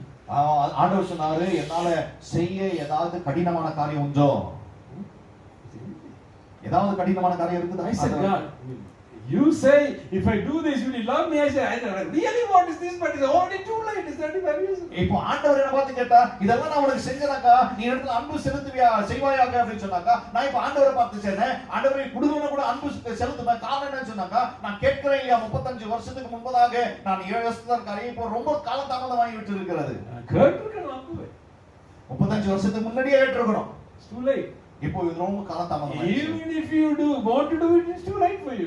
இப்போ நீங்க அதை செய்யணும்னு நினைச்சா கூட அதை செய்ய முடியாது, காலம் தாமதம். Even if you do it for me now, what am I going to do with it? இப்போ நீங்க அதை செஞ்சா கூட அதை வச்சு நான் என்ன பண்ண முடியும்? I have to rewind the time 35 years. இப்போ வந்து 35 வருஷம் ஆண்டவர் நேரத்தை பின்னோக்கி செலுத்த வேண்டும். I found something you couldn't do. இப்போ அவரால செய்ய முடியாத காரியத்தை நான் ஒன்னு கண்டுபிடிச்சிட்டேன். He said that to the whole heaven and he laughed. அவர் வந்துட்டு பரலோகத்துல இந்த காரியத்தை அவர் சொல்லி அவர் சிரித்தார், நகைத்தார். 27 days later, 27 நாட்களுக்கு கழித்து he gave it to me. அது எனக்காக அதை கொடுத்தார். It's not completely done. He gave it to me. I still have lived. பாருங்க, முழுமையாக அதை நான் பெற்றுக்கொண்டேன் என்று சொல்லவில்லை, ஆனால் அவர் கொடுக்க ஆரம்பித்து விட்டார், நான் அதை பெற்றுக்கொண்டே இருக்கிறேன். Because what I asked is the rest of my life. பாருங்க, அது நான் கேட்டது என்னுடைய நிகழ்காலத்தை குறித்து நான் கேட்டேன். முதல் வருங்காலம், right? So it's like he rewound the clock 34 years. பாருங்க, எனக்கு என்னன்னு சொன்னா அவர் என்னுடைய வாழ்க்கையில 34 வருஷத்தை அவர் பின்னே செலுத்தினார். So the thing is, என்ன, he said, I will renew the youth like the eagle. பாருங்க, ஆண்டவர் சொல்கிறார், உன்னுடைய வயதை கழுவனுடைய வாழ வயதுக்கு ஒப்பாக நான் உன்னை உருவாக்குவேன். God renews the youth's eagle's years 30 years. பாருங்க, ஆண்டவர் வந்துட்டு 30 வருஷம் ஒரு கழுவனுடைய வயதை அவர் புதுப்பித்து கொடுக்கிறார். You know that? உங்களுக்கு தெரியுமா? Can you still do it for us? நீங்க எனக்காக இதை உங்களால செய்ய முடியுமா? He is written. அது எழுதப்பட்டு இருக்கிறது. You cannot change it. எழுதப்பட்டதை மாற்ற முடியாது. The whole world and the whole heavens can pass away, but that word cannot change. இந்த உலகமும் அதில் உள்ள யாவையும் அழிந்து போகுமானால் தேவனுடைய வார்த்தை அழியாது. So the moment I found out who I am, நான் யார் என்று சொல்லி நான் கண்டு கொண்ட உடனே my life changed. என்னுடைய வாழ்க்கை மாறினது. Right? சரியா? So now இப்பொழுது he is going to create. The problem is, why did he create? பிரச்சனை என்ன சொன்னாக்கா, ஏன் அவர் என்னை உண்டாக்கினார்? Why? ஏன் உண்டாக்கினார்? Why did he create man? Therefore, you're going to have so many answers. இதுக்கு நிறைய பதில் நம்ம இடத்துல இருக்கும். Some common answers is he created us to worship him. சாதாரணமாக நம்ம சொல்லுவோம், ஆண்டவர் நம்மை அவரை ஆராதிக்க நம்ம உருவாக்கினார். You know why he doesn't have enough angels to worship him? He created man to worship him. நமக்கு என்னமோ தேவதூதர்கள் ஆண்டவருக்கு ஆராதிக்கிறதுக்கு இல்லாதது போல ஆண்டவர் நம்ம உருவாக்கியது போல நம்ம சொல்றோம். He has created us to tell the gospel to the whole world, but he didn't have to create anybody. பாருங்க, நம்ம தான் ஆண்டவர் இந்த உலகத்துக்கு சுவிசேஷத்தை கொண்டு போக முடியாத ஆண்டவர் நம்மை உண்டாக்கி இருக்கிறார்னு சொன்னா, நம்ம அல்லாமலே ஆண்டவர் வந்து நிறைய பேர் இல்ல அது இல்லாமலே மனுஷனை உண்டாக்க விட்டுருங்க. மனுஷனை உண்டாக்காமலே விட்டுருங்க. உண்டாக்கி போட்டு சுவிசேஷம் சொல்றதை விட உண்டாக்கவே விட்டுருங்க. Why did he create man? அப்படி என்று சொன்னால் இப்போ மனுஷனை ஏன் அவர் உண்டாக்கினார்? There should be a reason. அதுக்கு ஒரு காரணம் இருக்க வேண்டும். You might have more reasons. இப்போ நிறைய காரணங்கள் இருக்கும். Everything is correct in a way. எல்லாமே ஒரு விதத்துல சரியாகத்தான் இருக்கு. There is a real reason behind. ஆனால் அதுக்கு உண்மையான உறுதியான ஒரு காரணம் உண்டு. Can you find it? அதை உங்களால கண்டுபிடிக்க முடியுமா? Okay. So he created man and in his own image. ஆண்டவர் அவர் தன்னுடைய ஸ்வரூபத்திலே மனுஷனை உண்டாக்கினார். So God said in the same image. ஆண்டவர் சொன்னாரு, என்னுடைய ஸ்வரூபத்தில் இருக்கிறான். If God said is exactly same image. பாருங்க, ஆண்டவர் சொல்லுகிறது ஆனால் நாம் அவரை போல தான் அப்படியே தத்ரூபமா இருக்கிறோம். Right? சரியா? That means if God is smart, he is also smart. அப்ப ஆண்டவர் வந்துட்டு புத்திசாலியா இருக்கிறாருன்னு சொன்னா நானும் புத்திசாலியா இருக்கேன். If God is strong, he is also strong. ஆண்டவர் பலமுள்ளவராக இருக்கிறவன் சொன்னா நானும் பலமுள்ளவனா இருக்கேன். God has a glory, he also has the glory. ஆண்டவருக்கு மகிமை இருக்கிறதுனால் எனக்கு மகிமை இருக்கிறது. He is handsome, he is both handsome. ஆண்டவர் நல்ல அழகா இருக்கிறதுனால் நானும் அழகா இருக்கேன். If I say something about Adam, that fits God. ஆதாமை குறித்து நான் இதாகிலும் சொன்னேன் என்று சொன்னால் அது ஆண்டவருக்கும் பொருந்தும். If I say something about God, it also fits Adam. நான் தேவனை குறித்து ஏதாவது சொல்லுகிறதுனால் அது ஆதாமுக்கும் பொருந்தும். They are the same image. ரெண்டு பேரும் ஒரே உருவம். Okay? சரியா? Now, இப்போ after Adam is created, ஆதாம் உருவாக்கப்பட்ட பிறகு what is the first word God spoke about Adam? ஆதாமை குறித்து முதலாம் தேவன் பேசியதான உரைத்ததான வார்த்தை என்ன? At least you can answer this correctly. இதாவது நீங்க சரியா நீங்க பதில் ಬೆತ್ತಲೆಯಾಗಿರುವುದನ್ನು ಯಾರು ಹೇಳಿದ್ರು ಅಂತ ಹೇಳಿದ್ರು. உருவாக்கினது ನೀನು ಬೆತ್ತಲೆಯಾಗಿದ್ದೀಯ ಅಂತ ಯಾರು ಹೇಳಿದ್ರು ಅಂತ ಹೇಳಿದ್ರು. ಸೃಷ್ಟಿ ಮಾಡಿದಾಗ ಇಲ್ಲ, ದೇವರು ಮಾತನಾಡಿದ್ದು. ದೇವರು ಅವ್ರು ಹೇಳಿದ್ದು. ನಿರ್ಮಾಣ ಯಾರು ಮಾತನಾಡಿದ್ದು. ಸರ್, ನಾನು ತಮಿಳು சொல்றேன். Okay. நீ நிர்வாணியா இருக்கிறன்னு சொன்னவர் யார்? Sure. Okay. So anybody else? வேற யாராவது? Be fruitful and increase the word. Be fruitful. நீங்க யாராவது சொல்லுங்க. முதல் வார்த்தை ஆண்டவர் மனுஷனோட பேசினதான What did he முதல் say? வார்த்தை. What was the first thing he told about him? ஆதாமை குறித்து ஆண்டவர் பேசினதான முதலாவது வார்த்தை. Sure. Any other answers? வேற ஏதாவது சரி. Any other answers? வேற ஏதாவது At least கையில பைபிள் இருக்குது. அதையாவது சரியா சொல்லுங்க. ஆசீர்வதித்து பழுகி பெருகி சமுத்திரத்தை ஜலத்தை நிரப்பும். சரி, ஆண்டு கொள்ளுங்கள். ஆரம்பத்துக்கும் ஈவுக்கும் சேர்த்து சொல்லு. ஆதாம் மட்டும்தான் இது இருக்கான். அதுக்கப்புறம் ஈவன். இப்போ முதல் ஆண்டவர் சிருஷ்டிக்கும் போது முதலாவது ஆதாமை சிருஷ்டித்தார் அல்லவா? ஆதாம் இடத்துல ஆண்டவர் என்ன சொன்னார்?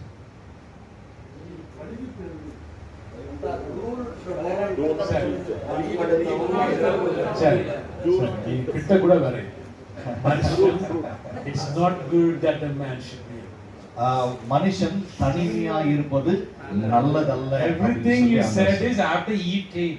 பாருங்க, மற்ற எல்லாமே ஏவாள் வந்த பிறகுதான் சொன்னாரு. But before that he said it's not good for a man should be. பாருங்க, அதுக்கு முன்னதாகவே ஆதாமை பார்த்து ஆண்டவர் சொன்னார், மனுஷன் தனியா இருப்பது நல்லதல்ல. ನಾವು ಕಣ್ಣೊಳಗೆ ಹೇಳಲ್ಪಟ್ಟಿದ್ದು, ಯೋಚನೆ ಪಡಿಸಿದ್ದು, ಸೊಲ್ಲಲು ನನಗಲೇ சொன்னாரு. ಅದು ಸೊಲ್ಲಲು ತಿಳಿயாது. ಕಣ್ಣೊಳಗೆ ಯೋಚನೆ ಪಡಿಸಿದ್ದು. Sir, okay. So, I mean, when he was creating Adam, ஆதாமை ஆண்டவர் உண்டாக்கின பொழுது what was inside of him is the first thing he said. பாருங்க, அவருக்குள் இருந்ததை அவர் முதன்மையாக தான் சொன்னார். Right? சரியா? It's not good that the man should be. அவர் சொல்றாரு, மனுஷன் தனியா Out இருப்பது of the abundance of the heart mouth speaks. பாருங்க, இருதயத்தின் நிறைவினால் வாய் பேசும். Right? சரியா? So that was the one he was thinking while he was creating Adam. பாருங்க, மனுஷனை அவர் உண்டாக்கும் பொழுது இதைத்தான் அவர் சிந்தித்துக் கொண்டிருந்தார். Right? சரியா? You know why? ஏன் தெரியுங்களா? That is the most important thing. Right now, it's not good that man should be alone. That means it's not good God should be alone. பாருங்க, இப்போ அவர் என்ன சொல்ல வர்றாரு? மனுஷன் தனிமையா இருப்பது நல்லதல்ல அப்படின்னு சொல்லிட்டு மனுஷனை பார்த்து சொல்லும் பொழுது ஆண்டவர் தனியா இருப்பது நல்லதல்லன்னு சொல்ற ஆண்டவர் தன்னை பார்த்து தனக்கு சொல்லிக் கொள்கிறார். Because both are the same image. பாருங்க, இருவருமாக ஒரே சாயலாக இருக்கிறார்கள். He brought all the animals to him. He couldn't find a partner.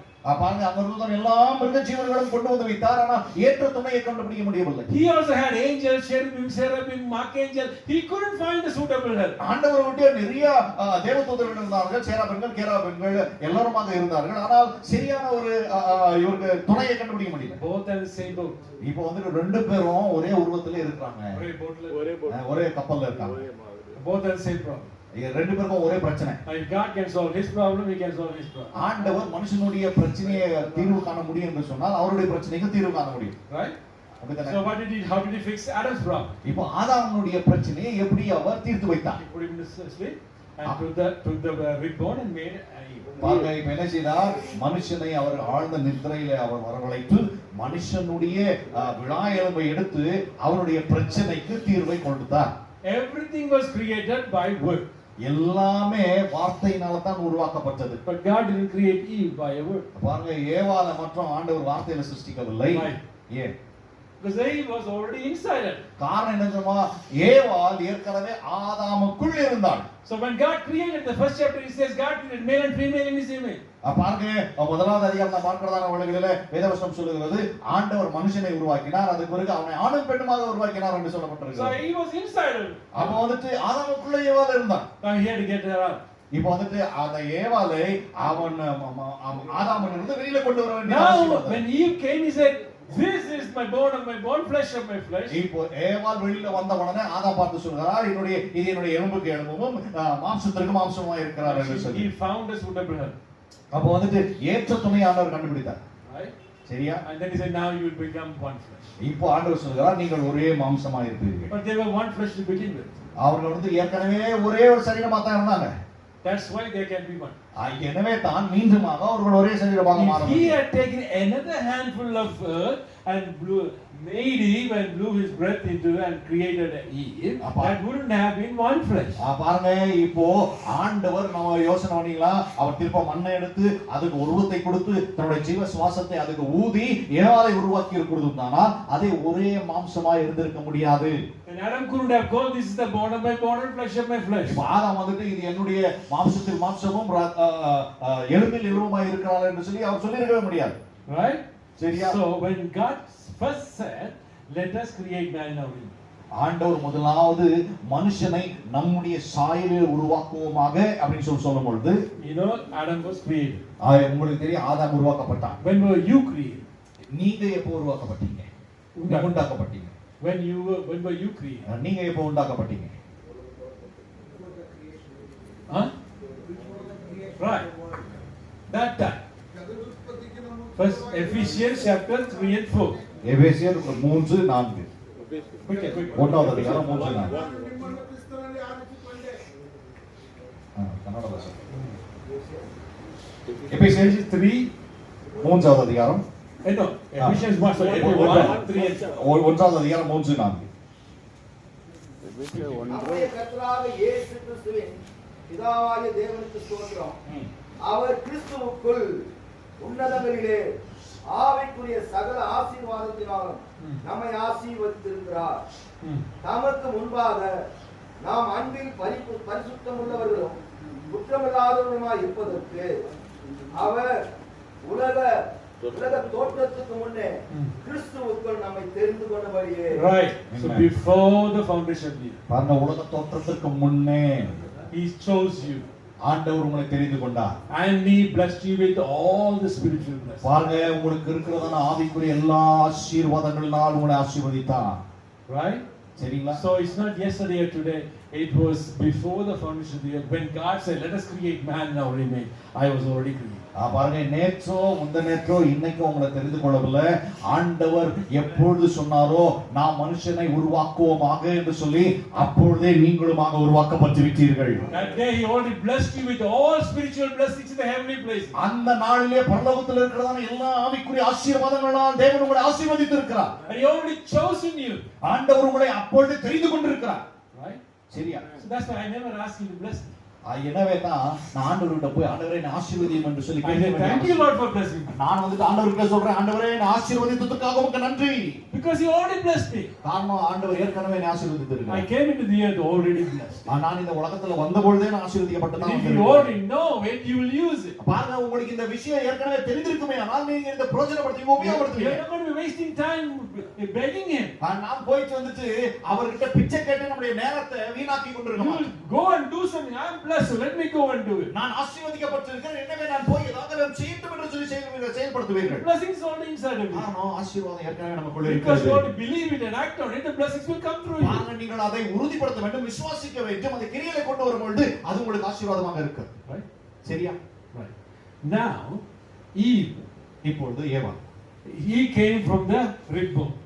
பாருங்க, ஏவாள் வந்து விழா எலும்புனால் எடுக்கப்பட்டது. He's the bone of my bone and flesh of my flesh. அவர் என்னுடைய மாம்சத்தின் மாம்சமும் எலும்புகளில் எலும்புமா இருக்கிறவர். Now, இப்போ God solved Adam's problem. இப்போ ஆதாமுடைய பிரச்சனையை ஆண்டவர் தீர்த்து விட்டார். How about God's problem? இப்போ வந்து தேவனுடைய பிரச்சனை எப்படி தீர்த்து? He actually solved his problem before he solved Adam's. ஆதாமுடைய பிரச்சனைக்கு தீர்வு காண்பதற்கு முன்பதாகவே ஆண்டவர் அவருடைய பிரச்சனைக்கு ஒரு தீர்வு கண்டார். But we don't see it. That's why he's doing whatever he did in the spirit world. He's doing it well.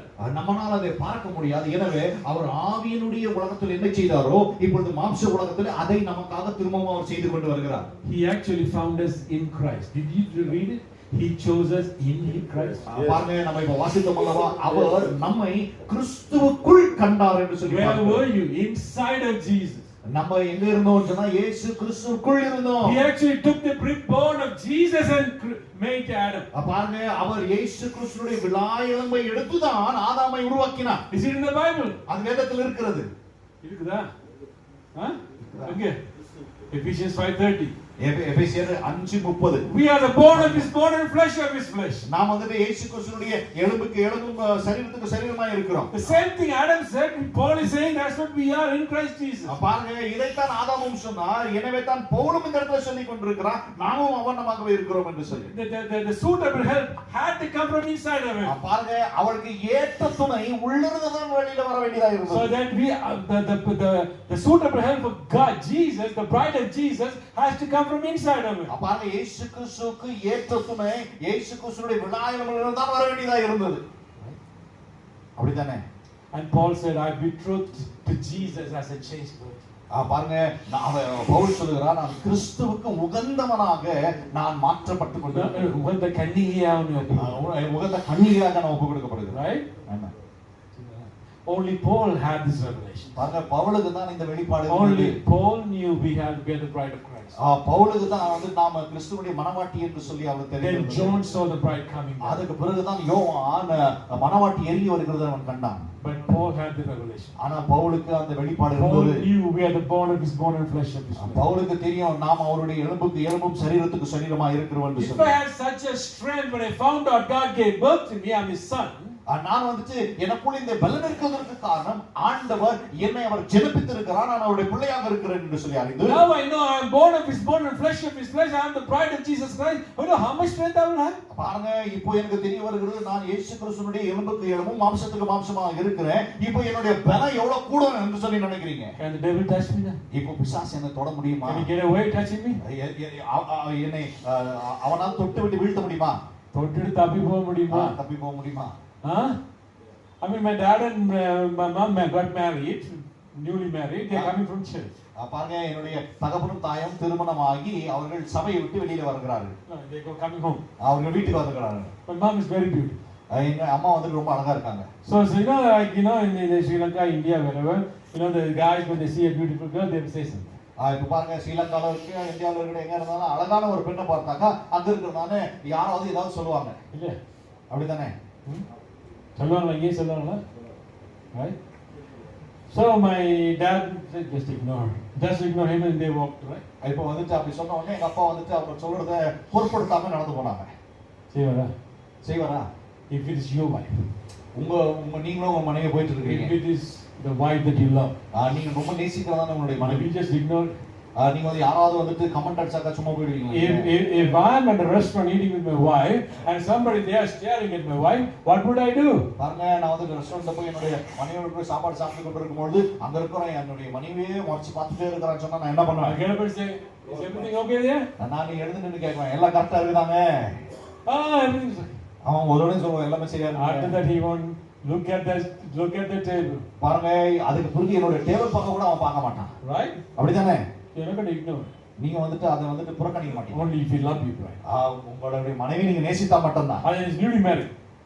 புதுசா கல்யாணம் newly married. புதுசா கல்யாணம் பண்ணி இருக்கும்போது அந்த அன்பு நிறைய இருக்கும். Right? அப்படிதானே? You know what my dad did? என்னுடைய அப்பா என்ன செஞ்சாரு தெரியுமா? Pulled him up and beat him up from one intersection to the other intersection. பாருங்க, என்னுடைய அப்பா என்ன பண்ணாரு தெரியுமா? அவங்க பிடிச்சி ஒரு தெருவுல இருந்து இன்னொரு தெரு முனை வரைக்கும் அடிச்சுட்டே வந்தார். சரியான தமிழ்ல சொன்னா உருட்டி அடிச்சார். யார் என்னுடைய வைஃப் பத்தி சொல்றேன்? என்ன தொட்டுட்டு பிசாசு போகும். என்ன வந்துட்டு பிசாசு எந்த விதத்தையா தொட்டு தப்பிச்சு போக முடியுமா? The Bible says again and again. வேத புத்தகம் மீண்டும் மீண்டும் சொல்லுகிறது. Almighty wants to crush our enemies. ஆண்டவர் நம்முடைய காலின் கீழாக சாத்தானை மிதிக்க விரும்புகிறார். All over the Bible. எவ்வளவு வந்தாலும் பரவாயில்லை. All over the Bible. எல்லா வேதத்தில் இருக்கிற எல்லா வசனத்திலும் Again and again he's talking about it. திரும்பவும் வேதத்தில் அதை சொல்லுகிறார். But right now we are getting near to our wedding time. இப்போ வந்துட்டு நம்ம வந்துட்டு கல்யாணத்துக்கு நெருங்கி கொண்டிருக்கிறோம். Jesus is coming soon. இயேசு கிறிஸ்து சீக்கிரமாக வரப்போகிறார். This is the time we are preparing the bride. இதுதான் நம்ம மணவாட்டியை ஆயத்தப்படுத்திக் This is கொண்டிருக்கிறோம். the time that we are surrounded by the Holy Spirit and the angels preparing the bride for Jesus for the grand entry. இப்ப பாருங்க, மணவாட்டியை பரிசுத்த ஆவியானவர் தேவ தூதர்களுமாக சூழ்ந்து கொண்டு அவரை மணவாளனுக்காக ஆயத்தப்படுத்திக் கொண்டிருக்கிறதா. And soon the bride is going to say, I'm ready, come Lord Jesus. இப்போ வந்துட்டு ரொம்ப வெகு சீக்கிரத்துல மணவாட்டி நான் ஆயத்தமாக இருக்கிறேன், வாரும் மணவாளனே என்று There is going to be சொல்றார். a glorious church on the earth when Jesus comes. இயேசு கிறிஸ்து இந்த உலகத்திற்கு வரும்பொழுது மகிமையான சபையை நாம் காண்போம். புரியுதா? The gospel shall be preached all over the world. Then the end will come. பாருங்க, வேத புத்தகம் சொல்லுகிறது இந்த சுவிசேஷமானது உலகம் எங்கிலுமாக பிரசங்கிக்கப்படும், அப்பொழுது முடிவு வரும் என்று சொல்லி. We are not going to be. Jesus is coming to rescue you from the devil. பாருங்க, இயேசு கிறிஸ்து வந்து உங்களை சாத்தானுடைய கடத்திலிருந்து மீட்டுக் கொள்ளும்படியாக வருகிறார் என்று சொல்லி நினைத்துக் கொள்ளாதீங்க.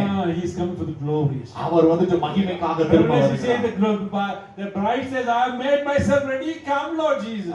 வெளிப்படுத்த சுவிசேஷம் சொல்லுகிறது, மணவாட்டி நான் ஆயத்தமாக இருக்கிறேன், ஆண்டவரே வா என்று சொல்லி அழைக்கிறார். And they asked him, when are you coming back? He said, when the gospel shall be preached all over the world. Then now. இயேசு கிறிஸ்துவிடத்துல நீங்க எப்ப திரும்ப வர போகிறீங்கன்னு சொல்லிட்டு கேட்கிறதான வேளையில அவர் பதில் கொடுக்கிறார், இந்த சுவிசேஷமானது உலகம் எங்கிலுமாக பிரசங்கிக்கப்படுகிறதான வேளைகளிலே முடிவு வரும். அப்பதான். And the Bible says the heaven must hold him until all the enemies is put under his feet. வேத புத்தகம் சொல்லுகிறது, பரலோகம் அவரை வந்துட்டு எல்லா சத்துருக்களும் அவருடைய காலடியில வரமுற்றுமாக அவர் பிடித்து வைத்துக் கொள்ளும் என்று So சொல்லி. it's not the devil is going to crush you and you're going to cry out, God come and save, and he's going to show up. இது இப்படி இல்லங்க, பிசாசு உங்களை துன்புறுத்தி ஆண்டவரே என்னை காப்பாத்துங்க அப்படி சொன்னவன ஆண்டவர் வந்துருவாருன்னு சொல்லி நினைக்காதீங்க. அப்படி That's கிடையாது. not in the Bible. அது வேத புத்தகத்துல இல்ல. The 70-year tribulation is not in the Bible. 7 வருஷம் உபத்திரகால வேத புத்தகத்தில் That's a படிக்கிறேன். lie of the devil. அது பிசாசுடைய ஒரு I'm பொய். talking the Bible. நான் வந்து வேத புத்தகத்தை பேசிக்கிட்டு The Bible இருக்கேன். says in the last chapter, Jesus is coming with a glorious church. வேத புத்தகம் சொல்லுகிறது, கடைசியான அதிகாரத்துல இயேசு கிறிஸ்துவினுடைய மகிமைக்காக வருகிறார். Only one sign he gave, the gospel shall be preached all over the world. Then I will come.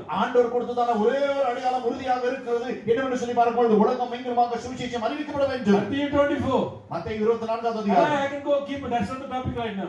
அதை நான் பேசிக்கொண்டே போலாம். ஆனா But நான் Jesus, பேசுறது காரியம் அதல்ல. we are the bone of his bone and flesh of his flesh. நாம் தேவனுடைய மாம்சத்தில் மாம்சமும் எலும்பில் எலும்புமாக இருக்கிறோம். We are created as his bride. நாம் வந்துட்டு அவருடைய மணவாட்டியாக உண்டாக்கப்பட்டிருக்கிறோம். மணவாட்டியாகவே உண்டாக்கப்பட்டோம். மணவாட்டியாகவே உண்டாக்கப்பட்டிருக்கிறோம். In the Revelation, in the Genesis, we are created as the bride. பாருங்க, ஆதியாகமத்திலே நாம் மணவாட்டியாகவே In உண்டாக்கப்பட்டிருக்கிறோம். the last chapter, we are going to join again as the bride. நாம் வந்துட்டு கடைசி அதிகாரத்திலே நாம் இயேசுவோடு கூட மணவாட்டியாகவே இணைக்கப்பட The போகிறோம். Bible story is about his marriage. இயேசு கிறிஸ்து வந்து சொல்லுகிறது, The Bible story is about his marriage.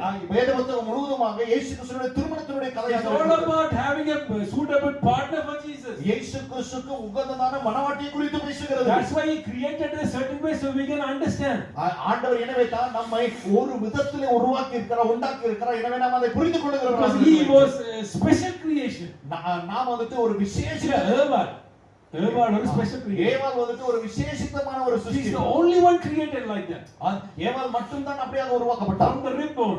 அது வளா எலும்பை எடுத்து. Everybody else is let there be. அது எல்லாம் மற்ற எல்லாவற்றுமாக உண்டாவதாக. He was different. ஆனால் ஏவாள் மட்டும் தான் வித்தியாசமாக She's சிருஷ்டிக்கப்பட்டார். coming from a man. அது வந்துட்டு ஒரு மனுஷனிலிருந்து வெளியே And we are ஏற்றப்பட்டார். coming from God. நாம் தேவனுக்குள்ள உள்ளிருந்து He said வருகிறோம். that which is born when you shall become one flesh. நம்ம இருவருமாக இணைகிறதான வழியில் வேத புத்தகம் சொல்கிறது, இருவருமாக ஒரே சரீரமாக மாறுவார்கள். In 1 Corinthians 6:17 says, whoever is joined to the Lord is one spirit. பாருங்க, 1 கொரிந்தியர் 6:17 சொல்கிறது, நாம் தேவனோடு கூட ஆவியிலே இணைக்கப்படும் பொழுது தேவனுடைய ஆவியிலே ஒன்றாக இருக்கிறோம் என்று சொல்லப்பட்டிருக்கிறது போல. 6:17 சரியா சொல்லுங்க. தேவனோடு இணைக்கப்படுதல் ஒரே ஆவியாய் இருக்கிறார். ஒரே ஆவியாய் இருக்கிறார். Right? So you know why? We were one spirit to begin with. நம்ம ஆரம்பிக்கப்படும் போது தேவனோடு கூட ஒரே ஆவியிலே நாம் We were inside of Jesus. நாம் இயேசு கிறிஸ்துக்குள்ள இருக்கிறோம். Inside of one spirit. இயேசு ஒரே ஆவியில இருக்கிறோம். Just like Eve was one flesh with Adam. எப்படி ஏவாள் வந்துட்டு ஒரே மாம்சமாகி ஆதாமுக்குள்ள இருந்தாலோ After the marriage they became one flesh. அவர்கள் திருமணமான பிறகு அவர்கள் மீண்டுமாக ஒரே சரீரமாக So the மாறினார்கள். same way when we join to the Lord, here join to the Lord is one spirit. பாருங்க நாமமாக தேவனோடு கூட இணைக்கப்படுகிறதான பொழுதுல ஒரே ஆவியுடையவர்களாக இருக்கிறோம். Creation and what's happening today is exactly same. பாருங்க ஆண்டவர் சிருஷ்டியில என்ன நடந்ததோ அதுதான் இன்றைக்குமாக நடக்கிறதான தத்ரூபமான காரியம். So when he made Adam's body, he fashioned it பாருங்க ஆதாமுடைய சரீரத்தை உருவாக்கும் பொழுது அதை அவர் அழகுபடுத்தினார். like a potter. ஒரு குயவனை போல. But Eve was not made like that. ஆனால் அவர் அப்படியாக செய்யப்படவில்லை. ஏவாள் அந்த மாதிரி செய்யப்படவில்லை. She was built. ஏவாள் வந்துட்டு கட்டப்பட்டாள். Bible says she was built. வேதவசனம் சொல்லுகிறது அவள் கட்டப்பட்டாள். Right? சரியா? Because it's not like a potter doing it. He actually built means like building a city, building a building. You need a blueprint. பாருங்க ஏவாள் வந்துட்டு உருவாக்கப்படுகிறதான வேளைகளில் குயவன் செய்தது போல அல்ல. இது வந்துட்டு ஒரு பட்டணத்தை கட்டுகிறவர் ஒரு வீட்டை கட்டுகிறவர் எப்படியாகோ ஏற்கனவே ஒரு ப்ளூ பிரிண்டை வச்சு கட்டுகிறார்களோ அதை போல ஏவாளை அவர் உருவாக்கினார். So today God is rebuilding the tabernacle of David. பாருங்க இன்றைக்கு ஆண்டவர் தாவீதுடைய உடன்படிக்கையை அவர் கட்டி கொண்டிருக்கிறார். He is rebuilding Jerusalem. இயேசு ஆண்டவர் வந்து எருசலேமை கட்டி கொண்டிருக்கிறார். That is why we are called bride of Christ is called the heavenly Jerusalem. பாருங்க எனவே தான் நாம் வந்துட்டு இயேசு கிறிஸ்து மனவாட்டியாக நம்ம பரலோகத்தினுடைய எருசலேம் என்று சொல்லி அழைக்கப்படுகிறோம். It's not the Jerusalem is going to get there, it's us, but he's building is like he's building a city. பாருங்க எருசலேமை வந்துட்டு அவர் திருமணம் செய்து கொள்ள போகிறார். ஆண்டவர் நம்மை தான் திருமணம் செய்து கொள்ள போகிறார். ஆனால் நம்மை கட்டப்படுகிறதான ஒரு சாயல் எருசலேம் எப்படியாக கட்டப்படுகிறதோ தேவன் தன்னுடைய மனவாட்டியை அப்படியாக தான் கட்டி கொண்டிருக்கிறார். So God is the Holy Spirit is building the church now. பரிசுத்த ஆவியானவர் இப்பொழுது சபையை கட்டி எழுப்புகிறார். We are the part of the body of Jesus Christ. நாம் வந்துட்டு இயேசு கிறிஸ்துவினுடைய சரீரத்தினுடைய ஒரு அவயங்களாக இருக்கிறோம். How many times Paul has been telling us? பாருங்க பவுல் இதை தான் சொல்லிக் கொண்டிருக்கிறார். எத்தனை அவயங்களாக இருக்கிறது. We are one body. நாம் எல்லோரும் ஒரே சரீரமாக We are இருக்கிறோம். part of the body of Jesus Christ. நாம் இயேசு கிறிஸ்துவினுடைய சரீரத்தினுடைய பாகங்களாக We இருக்கிறோம். are going to be one spirit. நாம் ஒரே ஆவியுடையவர்களாக இருக்க போகிறோம். That's the end of marriage. பாருங்க இதுதான் திருமணத்தினுடைய ஒரு முடிவு. Now you know what's happening today? இப்போ இன்னைக்கு என்ன நடக்குதுன்னு உங்களுக்கு தெரியுமா? Rebuilding. நாம் மீண்டுமாக கட்டப்பட்டு கொண்டிருக்கிறோம். Building. நம்மை Bride of Jesus. இயேசு கிறிஸ்துவினுடைய மனவாட்டியை கட்டப்பட்டு கொண்டு Just like he வருகிறார். built Eve. பாருங்க ஏவாளை எப்படியாக கட்டினாரோ He's building the bride of Jesus. அவர் இயேசு கிறிஸ்துவினுடைய மனவாட்டியை When it is complete, God, Jesus will come back. அது முழுமை அடையும் பொழுது கர்த்தராகிய இயேசு வரப்போகிறார். Because he presented Eve to Adam after he finished. பாருங்க ஏவாளை முழுமையாக்கப்பட்ட பிறகுதான் ஆதாமினிடத்துல ஏவாளை கொண்டு வந்தார். He was sleeping until then. அதுவரையிலுமாக ஆதாம் நித்திரை செய்து கொண்டிருந்தார். Now Jesus had to wait until all the enemies put under him. இயேசு கிறிஸ்து அவருடைய எல்லா சத்துருக்களையுமாக அவர் காலின் கீழே போடுகிறதான நாள் மட்டும் அவர் காத்திருக்க வேண்டும். Once his bride is complete, Father will present him. அவருடைய மனவாட்டி முழுமையடைந்த பிறகு தகப்பனானவர் மனவாட்டியை இயேசு கிறிஸ்து முழுவதாக கொண்டு வந்து நிறுத்துவார். You see the story? பாருங்க இந்த கதை எப்படியா இருக்கிறது. And that's where we are now. அதுல தான் நாம் இன்றைக்கு இருக்கிறோம். Okay? சரிங்களா? Okay, I think I'm good for time. நான் வந்து சரியான நேரத்துல தான் போறேன்னு நினைக்கிறேன். I cut a lot of stuff. நிறைய காரியங்களை நான் விட்டுட்டேன். நிறைய வட்டியாச்சு. But the core is there. ஆனா வந்துட்டு அதை உங்களுக்கு சொல்ல வேண்டியதான மெயின் பொருள் அந்த இடத்துல. Now, as a bride, what do you need to do to him? இப்போ மனவாட்டியா நாம் இருக்கிறதுனால நாம் என்ன செய்ய வேண்டும்? There's one commandment, to love God. பாருங்க நமக்கு இருக்கிறதான ஒரு கட்டளை ஒன்று, நாம் ஆண்டவரிடத்தில் அன்பு செய்ய வேண்டும். How do you love him? ஆண்டவரை எப்படி நாம் அன்பு கூறுகிறது? Right? So I ask everybody, do you love God? நான் வந்துட்டு உங்களை எல்லாம் கேள்வி So we are going to find out how to love God the next 1 hour. இப்போ வருகிறவங்க இன்னும் 1.5 மணி நேரத்துக்குள்ள இறைவனை எப்படியாக நேசிக்கிறோம் என்று சொல்லி நாம் பார்க்க வைச்சோம். Okay? How to love him? நேசிக்கிறதுல அன்பு. தேவனிடத்துல எப்படி அன்பு கூறுகிறது என்று சொல்லி நாம் பார்க்க போறோம். Okay? சரிங்களா? There are 4 words for love. பாருங்க 4 வசனம் இருக்கிறது. நாம் தேவனிடத்துல அன்பு இருக்கிறது. 4 வார்த்தை இருக்கிறது. Agape, God's love. அகாபே தேவனுடைய அன்பு. Phileo, friendly love. பிலியோ சிநேகிதனுடைய அன்பு. Storge, family love. ஸ்டோர்கே குடும்பத்தினுடைய அன்பு. Eros, romantic love. ஈரோஸ் காதல் என்று சொல்லலாம். Right? So now, இப்பொழுது God the Father comes to us as a father, family love. பாருங்க பிதாவாகிய தேவன் என்று சொல்லி வருகிறதான விடைகள் இல்ல அது குடும்பத்தினுடைய அந்த தகப்பனுடைய அன்பு போல வருகிறது. Holy Spirit is coming to you as a friend. That's a friendly love. பாருங்க பரிசுத்த ஆவியானவர் என்று சொல்லி பார்க்கிறதான விடைகள் அவர் நண்பரை போல வர நண்பரினுடைய அன்பு. Jesus is coming like a bridegroom. He's coming to you with the eros. Very romantic love. இயேசு கிறிஸ்து அப்படி சொல்லிட்டு பார்க்கிறதான விடைகள் இல்ல அது ஒரு காதல் போன்றதான ஒரு அன்பா இருக்கிறது. He died for his bride.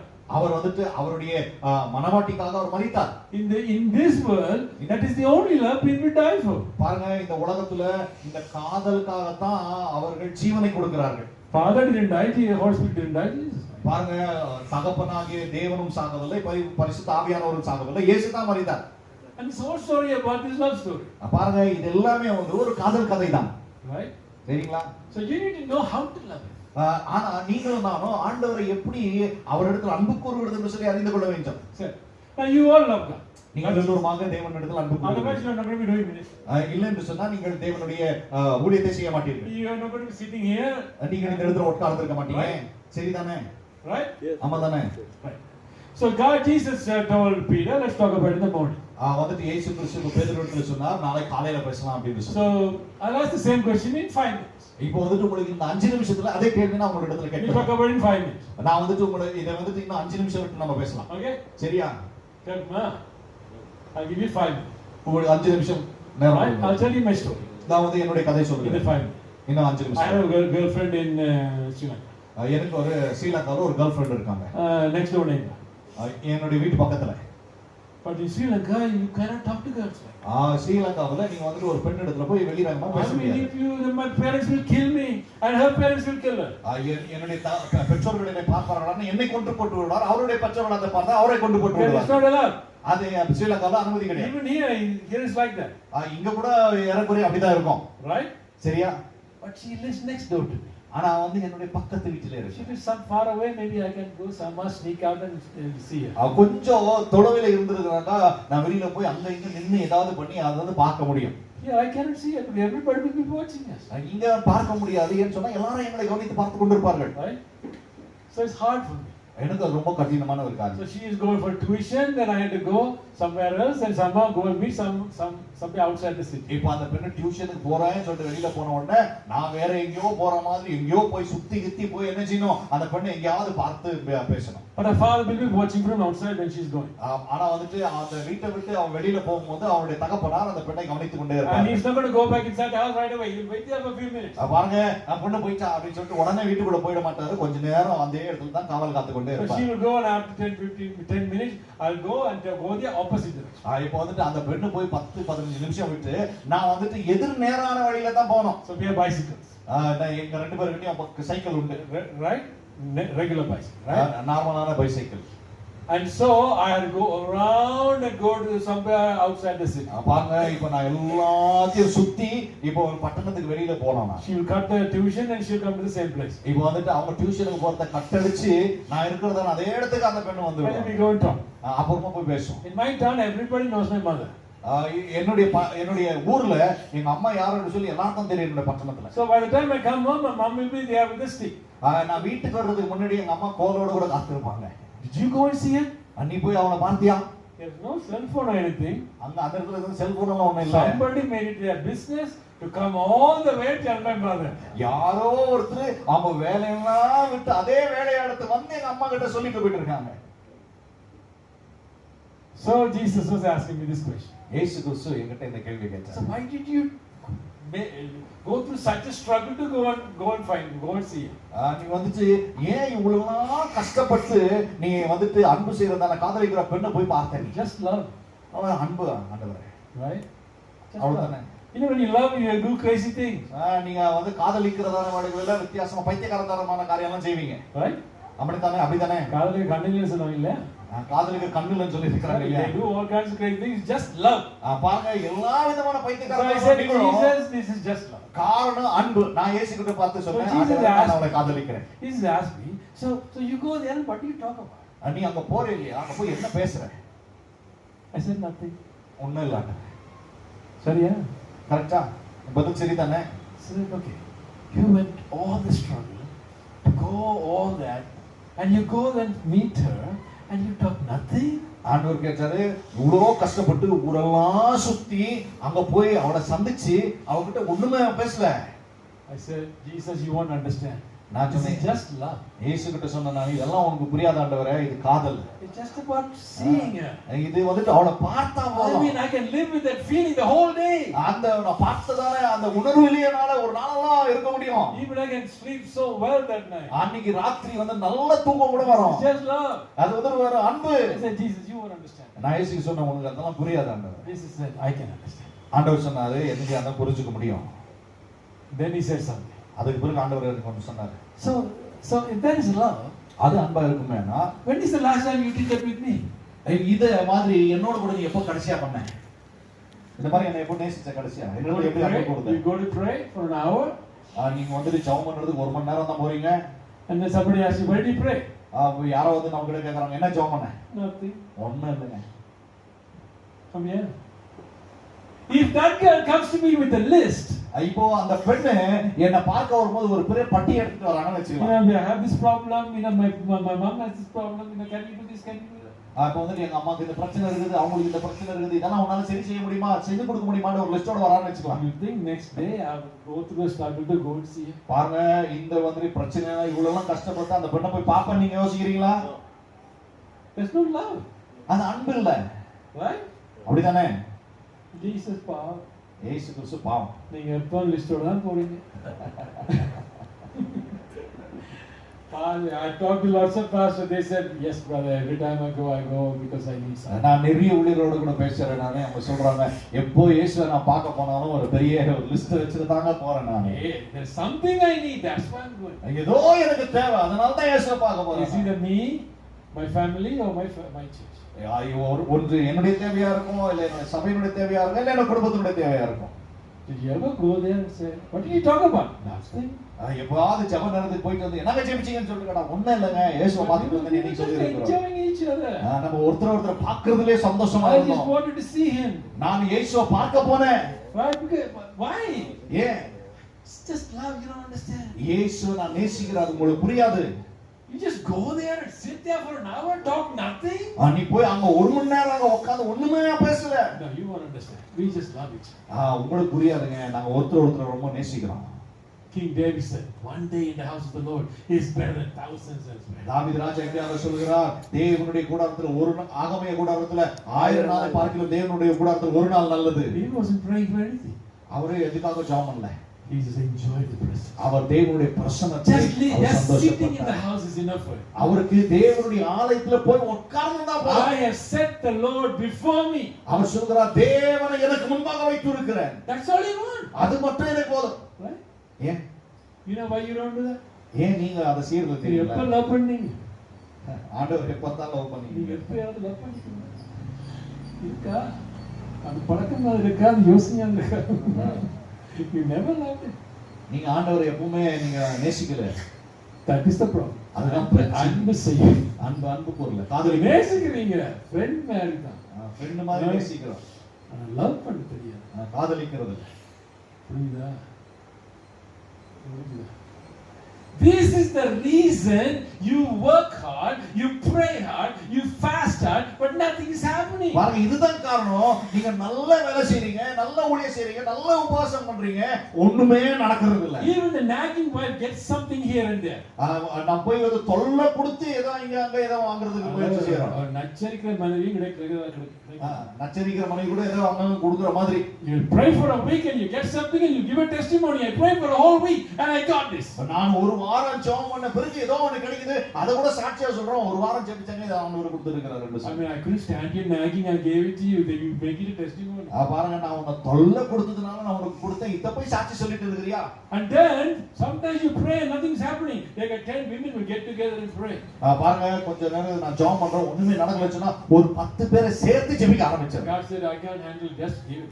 ஆண்டவர் சொல்றாரு, இந்த தொல்லை என்னால தாங்க முடியல, நான் கேக்குறத கொடுத்துட்டேன்னு சொல்றாரு. Did he give because he loves, or did he give he couldn't stand the nagging? பாருங்க, அவர் உங்களை நேசித்தார், உங்களிடத்துல அன்பு கொடுத்ததால அத கொடுத்தாரா, இல்ல உங்க தொல்லை தாங்க முடியாத கொடுத்தாரா? The woman I love doesn't have to ask me anything. I watch her and do it. என்னை நேசிக்க என்னிடத்தில் அன்பு கூறுகிறதான பெண் என்னிடத்தில் எதுவும் கேட்க வேண்டியதான அவசியம் இல்லை. நான் அவனை கவனித்து பார்த்து அவளுக்கு உண்டான எல்லாவற்றையுமாக நானே தருகிறேன். If the dress doesn't look right, look nice, it doesn't look at the best, I'll go and get. பாருங்க, நான் காதலிக்கிறதான பெண்ணுடைய துணி சரியா இல்ல அப்படின்னு சொன்னாங்க, நான் போய் வேற ஒரு துணி வாங்கி வந்து கொடுப்பேன். She's not ask. அவள் என்னிடத்தில் கேட்க வேண்டிய அவசியம் இல்லை. Usually she will say, no, this is enough, I have one. எப்பவுமே அவங்க வந்து சொல்லுவாங்க, இல்ல இதே எனக்கு போதும், என்கிட்ட வேற இருக்கு அப்படின்னு சொல்லுவாங்க. We are going for a wedding, I want you to look the best. பாருங்க, நான் சொல்லுவேன், கல்யாணத்துக்கு போறேன், அந்த கல்யாணத்துல நீ பார்ப்பதற்கு மிக அழகாக இருக்க வேண்டும் என்று சொல்லுவேன். Just get. நீ போய் அதை வாங்கிட்டு வா. That's love. அதுதான் அன்பு. In my family, my wife and children don't have to bother asking me anything. என்னுடைய குடும்பத்துல என்னுடைய மனைவி பிள்ளைகள் என்கிட்ட வந்து எதுவுமே கேட்க வேண்டியதான அவசியமே For இல்லை. every Christmas I ask my children, what do you want for Christmas? நான் போய் இந்த எல்லா கிறிஸ்துமஸ்லயும் என் பிள்ளைகளை போய் கேட்கிறேன், உனக்கு கிறிஸ்துமஸ்க்கு என்ன வேணும்? In the Western countries, the kids live for Christmas Day so they can ask their best thing they want. நம்ம மேற்கத்திய தேசங்களில் பார்க்கிறதான பிள்ளைகளை கிறிஸ்துமஸ்க்காக பிள்ளைகள் காத்திருப்பார்கள், உன்னதமானதை பெற்றோரிடத்தில் கேட்டு பெற்றுக்கொள்ளலாம் என்று சொல்லி. They want Nintendo Switch or PlayStation 5. அவன் வந்துட்டு Nintendo Switch ன்னு சொல்லி கேமிங் பண்றது, PlayStation 5 உலக உயர்ந்ததான காரியங்களை They all have their own wish list. அவங்களுக்கு எல்லாத்துக்குமே அவங்களுடைய ஆசைப்படுகிறதான பட்டி உண்டு. I asked them from their 5 years old to their 18 years old. அங்க இருக்கிறதான 5 வயது பிள்ளைகள் கொண்டு 18 வயது பிள்ளைகள் ஓட்டுவாங்க. நான் கேட்டிருக்கிறேன். பிள்ளைகள் 5ல இருந்து 18 வயசு வரை மட்டும் ஒவ்வொரு வருஷம் பிக்கப் பண்ணு. ஒரு வருஷமா போய் கேட்பேன். You know what they answer? அவருடைய பதில் என்ன தெரியுமா? I said, what do you want for Christmas? நீங்க உங்களுக்கு கிறிஸ்துமஸ்க்கு என்ன தேவை? They always give me the same answer. அவங்க வந்து ஒரே பதில தான் எனக்கு கொடுப்பாங்க, எனக்கு ஒண்ணும் வேணாம், ஒண்ணும் வேணாம். Because they have everything. காரணம் என்ன தெரியுங்களா? அந்த பிள்ளைகளிடத்துல எல்லாமே இருக்கு. As bad as I am a father, I give them the good gift. பொல்லாதவனாக நான் இருக்கும்போது அவர்களுக்கு மேன்மையானதை நான் எப்படி கொடுக்கிறேனோ, How much more Heavenly Father will do it? எப்ப என்னுடைய பரலோகத்தில் இருக்கிற பரமபிதா எனக்கு எப்படியாக கொடுக்க முடியும்? Heavenly Father knows what you need. என்னுடைய தேவைகள் என்ன என்று சொல்லி நான் கேட்பதற்கு முன்னதாக No good thing will you lack. உங்களுக்கு எந்த நன்மையிலே குறைபடாது. He promised it. அதை அவர் வாக்கு பண்ணி If இருக்கிறார். I can do it, how much more He will do it? நானே இதை செய்ய முடியுமானால் என்னுடைய தேவன் எனக்காக எப்படி செய்ய முடியும்? So I don't ask Him anything. நான் அவரிடத்தில் எதுவும் கேட்க I know how to love Him. நான் எப்படியாக அவரை So let's find out நேசிக்க, how to love Him. எப்படி ஆண்டவரை நேசிக்க முடியும் என்று சொல்லி I learned to love Him the way I love the girl. பாருங்க, நான் இயேசுவை எப்படியாக நான் ஒரு பெண்ணை காதலிக்கிறேனோ அப்படியாக அவருக்கு அன்பு கூறுவதை நான் கற்றுக்கொண்டேன். So I don't want to go into details நான் வந்து இதுல ரொம்ப விவரமா போக வேண்டிய அவசியம் இல்லை, because don't have time. எனக்கு நேரம் இல்லாத. But He said you're doing well. ஆனா வந்துட்டு நீங்க நல்லா பண்ணிட்டு இருக்கீங்க. Whatever you are expecting from your wife or your fiance, you are doing it to me. பாருங்க, நீங்க உங்களுடைய மனைவியிடத்திலயோ நீங்க காதலிக்கிறவரிடத்துல என்ன எதிர்பார்க்கிறீங்களோ அதை நன்றாவே செய்து கொண்டிருக்கிறீர்கள். So I'm doing it well. நான் வந்து அதை கரெக்டா செஞ்சுட்டு இருக்கேன். So I'm seeing the results of that. நான் அதனுடைய பலனை பார்த்து கொண்டிருக்கிறேன். The moment I started living like the bride I wanted, I became the bride for Jesus, and I saw He was treating me better than I would treat the girl. பாருங்க, நான் ஒரு மனவாட்டியாக வாழ ஆரம்பித்த உடனே இயேசு நான் அவளை எப்படியாக கவனித்துக் கொள்வேனோ அதை பார்க்கிலுமாக அதிகமாக நேசித்து அன்பு செய்து கவனித்துக் கொள்கிறார்.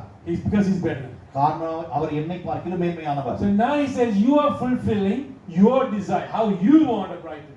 பாருங்க, இப்ப ஆண்டவர் சொல்கிறார், உன்னுடைய மனைவாட்டி எப்படியாக இருக்கணும் அப்படின்னு சொல்லிட்டு உனக்குள்ள இருக்கிறதான ஆசையை நீ நிறைவேற்றி கொண்டிருக்கிறாய். I don't want her to fight back to me. என்னுடைய மனைவாட்டி என்னோட கூட சண்டை போட வேண்டும் சொல்லி நான் விரும்புறதில்லை. I want her to support me in everything. என்னுடைய மனைவாட்டி எனக்கு எல்லாத்துக்கும் உதவி செய்ய வேண்டும் I என்று want her to be நினைக்கிறேன். beautiful. அவர் அழகாக இருக்கணும். I want her to cook good food. அவர் வந்து நல்லா சமைத்து கொடுக்கணும். So I know I want her to be submissive. அவர் வந்துட்டு எனக்கு அடங்கி இருக்கணும். So I will be like that to Jesus. அண்ணா அது போலவே இயேசுவுக்கு என்னை நானே அர்ப்பணிக்க வைச்சேன். But Jesus said, let me tell you how I want you to be. ஆனால் இயேசு கிறிஸ்து என்னை பார்த்து சொன்னார், நீ எப்படியாக என்னிடத்தில் நடந்து கொள்ள வேண்டும் என்று சொல்றது நான் உனக்கு கற்றுக் கொடுக்கிறேன். Right? So his requirements are different. அவருடைய தேவை வித்தியாசமா இருக்கிறது. So what book will you go to if you want to find out about love in the Old Testament? பழைய ஏற்பாட்டுல அன்பை குறித்து நாம் கண்டுபிடிக்க கற்றுக்கொள்ளணும்னு சொன்னா ஒரு புத்தகத்துக்கு போக வேண்டும். எந்த புத்தகத்துக்கு போவீங்க? எந்த புத்தகத்துக்கு போவீங்க?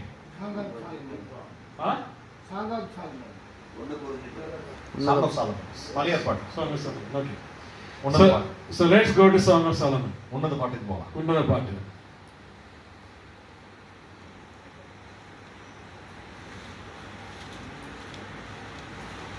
So let me get something.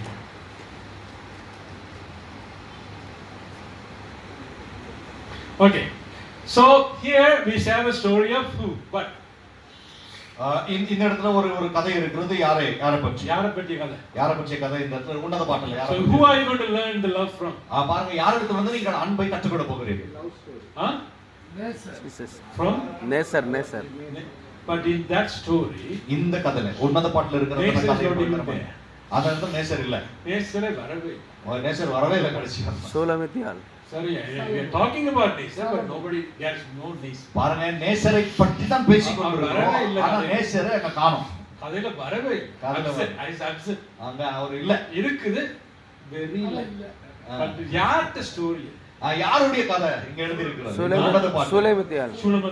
You want to learn from Shulamite woman? பாருங்க, இப்ப சூலமத்தியார் இடத்துல இருந்து நம்ம அன்பு என்னன்னு கற்றுக்கொள்ள போறோம். சரியா? Okay. She is the woman is darkened by the sun.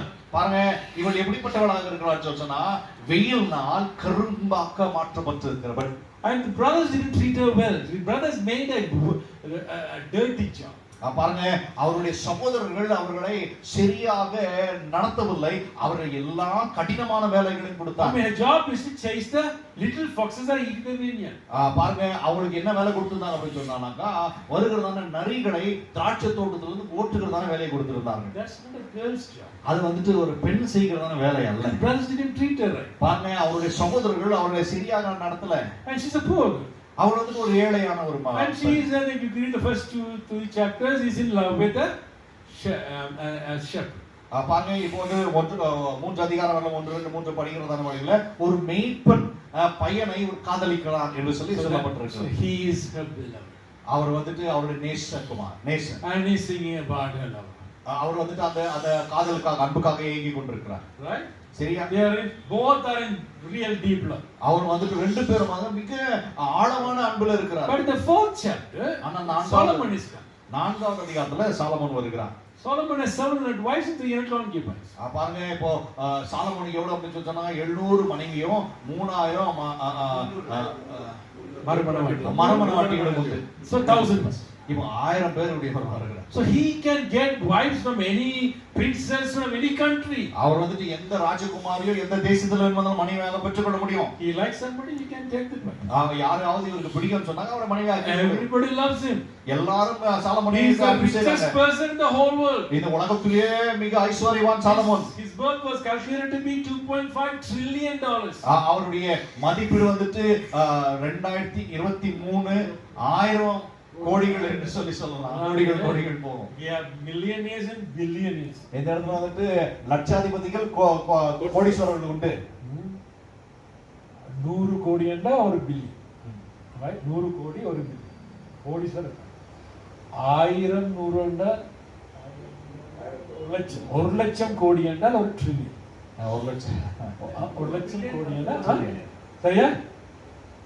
ஆமா, 1 லட்சம் கோடி ட்ரில்லியன். 1 லட்சம் கோடி ஒரு ட்ரில்லியன். உலகத்துல there is no trillionaire in this world. பாருங்க, இன்னைய உலகத்துல 1 லட்சம் கோடி வைத்திருக்கிறதான ஒருவரும் இல்ல. ட்ரில்லியனர் அப்படி சொல்றாங்க. Not rupees, dollars, US dollars. US டாலர்லயே ட்ரில்லியனர்ஸ் அப்படி சொன்னா அந்த பணக்காரங்க யாரும் இல்ல.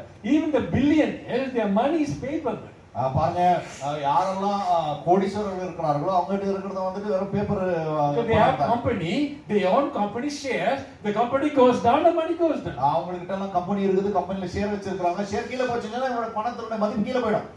It's not real money. அது வந்துட்டு உண்மையான பணம் கிடையாது. Solomon had gold. ஆனா சாலமோன்ல பொன் இருந்தது. Like that's why the American government or the countries get gold. பாருங்க, கவர்மெண்ட்ல நீங்க போனீங்க சொன்னா கடன் வாங்கணும்னு சொன்னாக்கா நம்ம இந்த பொன்னை தான் செலுத்தணும். So the American wealth is calculated in gold. அப்ப அமெரிக்கால இருக்கிறதானே ஒரு ஐஸ்வரியத்தை எப்படி மதிப்பிடுறாங்கன்னா அவங்க எவ்வளவு தங்கம் இருக்குது அதை வச்சு தான் மதிப்பிட முடியும். So the king Solomon had 1000 tons of gold. Solomon ராஜாவினிடத்துல 1000 டன்னுக்கும் மேற்பட்டதானே தங்கம் மட்டுமே இருந்தது. That means 1 lakh kilograms of gold. அப்ப 1 லட்சம் கேஜி கோல்ட் தங்கத்தை வச்சிருந்தான். So how many times was the last time you went to the store and said, give me 2 kilograms of gold? எப்போ நீங்க போய் கடல்ல போயிட்டு 2 கேஜி கோல்ட் கொடுப்பாங்க, எப்போ கேட்டிருக்கீங்க? கேட்டிருக்கீங்களா? கேட்டதே இல்ல. 1 kilogram? 1 கேஜி அது கேட்டிருக்கீங்களா? Half kilogram? அரை கேஜி அது கேட்டிருக்கீங்களா? Gram. Okay. He doesn't talk kilogram. அவர் வந்துட்டு சாலமோன் வந்து கிலோகிராம் கூட கேஜி He கூட talks பேசுறாரு. in tons. அவர் வந்துட்டு டன்னா பேசுறாரு. 1,000 kilograms is 1 ton. 1000 கேஜி ஒரு ton. And people come to him from other countries, give him 25 tons of gold. வேற தேசத்துல இருந்து இவரை பார்க்க முடியாத ஜனங்க வராங்க, 25 டன் கோல்ட் கொடுத்துட்டு போறாங்க. Right? So he has 1,000 tons gold. பாருங்க 1000 டன் தங்கம் உடையவரா. Then he has lots of silver and perfume. The perfumes are cost more than gold. பாருங்க அவர் இடத்துல வந்துட்டு வெள்ளி இருந்தது, மட்டுமல்லாமல் பெர்ஃப்யூம்ஸ் வாசனை திரவியங்கள் இருந்தது, சுகந்த வாசனை கொடுக்கிறது. அது இந்த தங்கத்தை பார்க்கலாம் விலை உயர்ந்ததா. Queen of Sheba bringing special perfumes from her country. Sheeba தேசத்தினுடைய ராணி வந்துட்டு அவருடைய தேசத்துல விலை உயர்ந்ததான திரவியங்களை அவர் கொண்டு வந்து கொடுத்தார். Right? சரியா? So he's very rich. அவர் மிகப்பெரிய ஐஸ்வர்யவான். She loves this girl. ஆனா அவருக்கு யார் மேல ஒரு அன்பு காதல் அப்படின்னு சொன்னா இந்த பெண்ணன் மீது ஒரு காதல். One of the street girls. அது தெருவுல போற ஒரு பெண். Ambani's son walks up and says, "Hey, you're very dark, shriveled up," and she's selling something. And Ambani's son goes, "Hey, you are beautiful." பாருங்க யோசித்து பாருங்க, இன்னைக்கு கம்பேரிசன் பண்ணணும்னு சொன்னாங்க.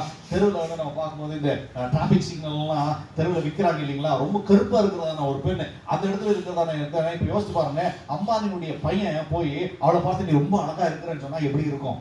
He won't even roll the window down. Ambani பையன் வந்துட்டு கண்ணாடி எவ்வளவு கீழே இருக்க மாட்டான். அப்படிதானே? But this girl is worse than that. பாருங்க இந்த பெண்ணு அதை பார்க்கல மோசமான நிலைமை. Working in the field. அவ வந்துட்டு தோட்டத்துல வேலை செய்யறா. And you chase the foxes. அவ வந்துட்டு அங்க வரகிறதான நரிகளை விரட்டி கொண்டு இருக்கா. In 4:17 he says, "You are beautiful, my bride. There is no flaw in you." 4:17 நான் பார்க்கிறதான அவளை சொல்றார், உன்னிடத்துல எந்த விதமான குறை இல்லாததான நீ அவ்வளவு அழகுள்ளவள் என்று சொல்ல. பெரியமே ரூபவதி. பெரியமே படுதொன்றும் இல்லை. யாரை பார்த்து சொல்றீங்க? This girl. யாரை பார்த்து சொல்றாங்க? இந்த பெண்ணை தான் பார்த்து சொல்றாரு. There's no flaw in you. அவங்களுக்கு ஒரு பழுதும் இல்லை என்று You சொல்றாரு. look so perfect. நீ வந்துட்டு பூரண ரூபவதியா இருக்கிறாய். And this girl says, "No." ஆனா இந்த பெண்ணு சொல்றா, சாலமோனை பார்த்து முடியாது, இல்ல. He should have run. Oh, really? This is my game changer. I'm going to be rich from today. Throw away all these things out. I'm going to the palace. ஆனா வந்துட்டு பெண் பாருங்க சொல்றாரு, ஐயோ உன்னை பார்த்த உடனே அடடா ராஜாவே வந்துட்டாருப்பா, இவரோட கூட போனாக்கா எனக்கு அரண்மனை கிடைக்க போகுது, என்னுடைய வாழ்க்கை மாற போகுது, நான் வந்துட்டு ஐஸ்வர்யவார்த்தையாக மாற்ற போகிறேன் என்று சொன்னாலா? இல்ல, அது வேண்டாம் என்று சொல்லுகிறார். Who is this shepherd? அது வந்துட்டு அவன் வந்துட்டு தன்னுடைய மெய்ப்பெண் இடத்துல போனோம். Yeah, who is this shepherd? அந்த யார் இந்த shepherd? யார் இந்த You மெய்ப்பெண்? find somebody else. நம்ம அந்த யாரையா அந்த ஒரு மெய்ப்பெண், நான் வேற யாரையும் பாத்துக்கிறேன் அப்படின்னு சொல்லலாம். இல்ல அவர் யாரையும் வேற யாரையும் பிடிக்கட்டும். மெய்ப்பெண் வேற யாரையும் பாத்துக்கிட்டோம். I am getting my dream here. எனக்கு வந்து என்னோட கனவெல்லாம் நிறைவேற போகுது. Even my dream I cannot even think about it. கனவுல கூட இதை நான் நினைச்சு பார்க்க முடியாது. But this girl says no. ஆனா இந்த பெண் சொல்றாரு இல்ல. He is he's telling how beautiful she is, and like he's describing her. வந்துட்டு சாலமோன் வந்து அவர் எவ்வளவு அழகா இருக்கிறார்னு சொல்லி அவர் வர்ணித்து பேசுகிறார். He is writing a poem. அவர் வந்துட்டு அவருக்காக ஒரு கவிதையை எழுதுகிறார்.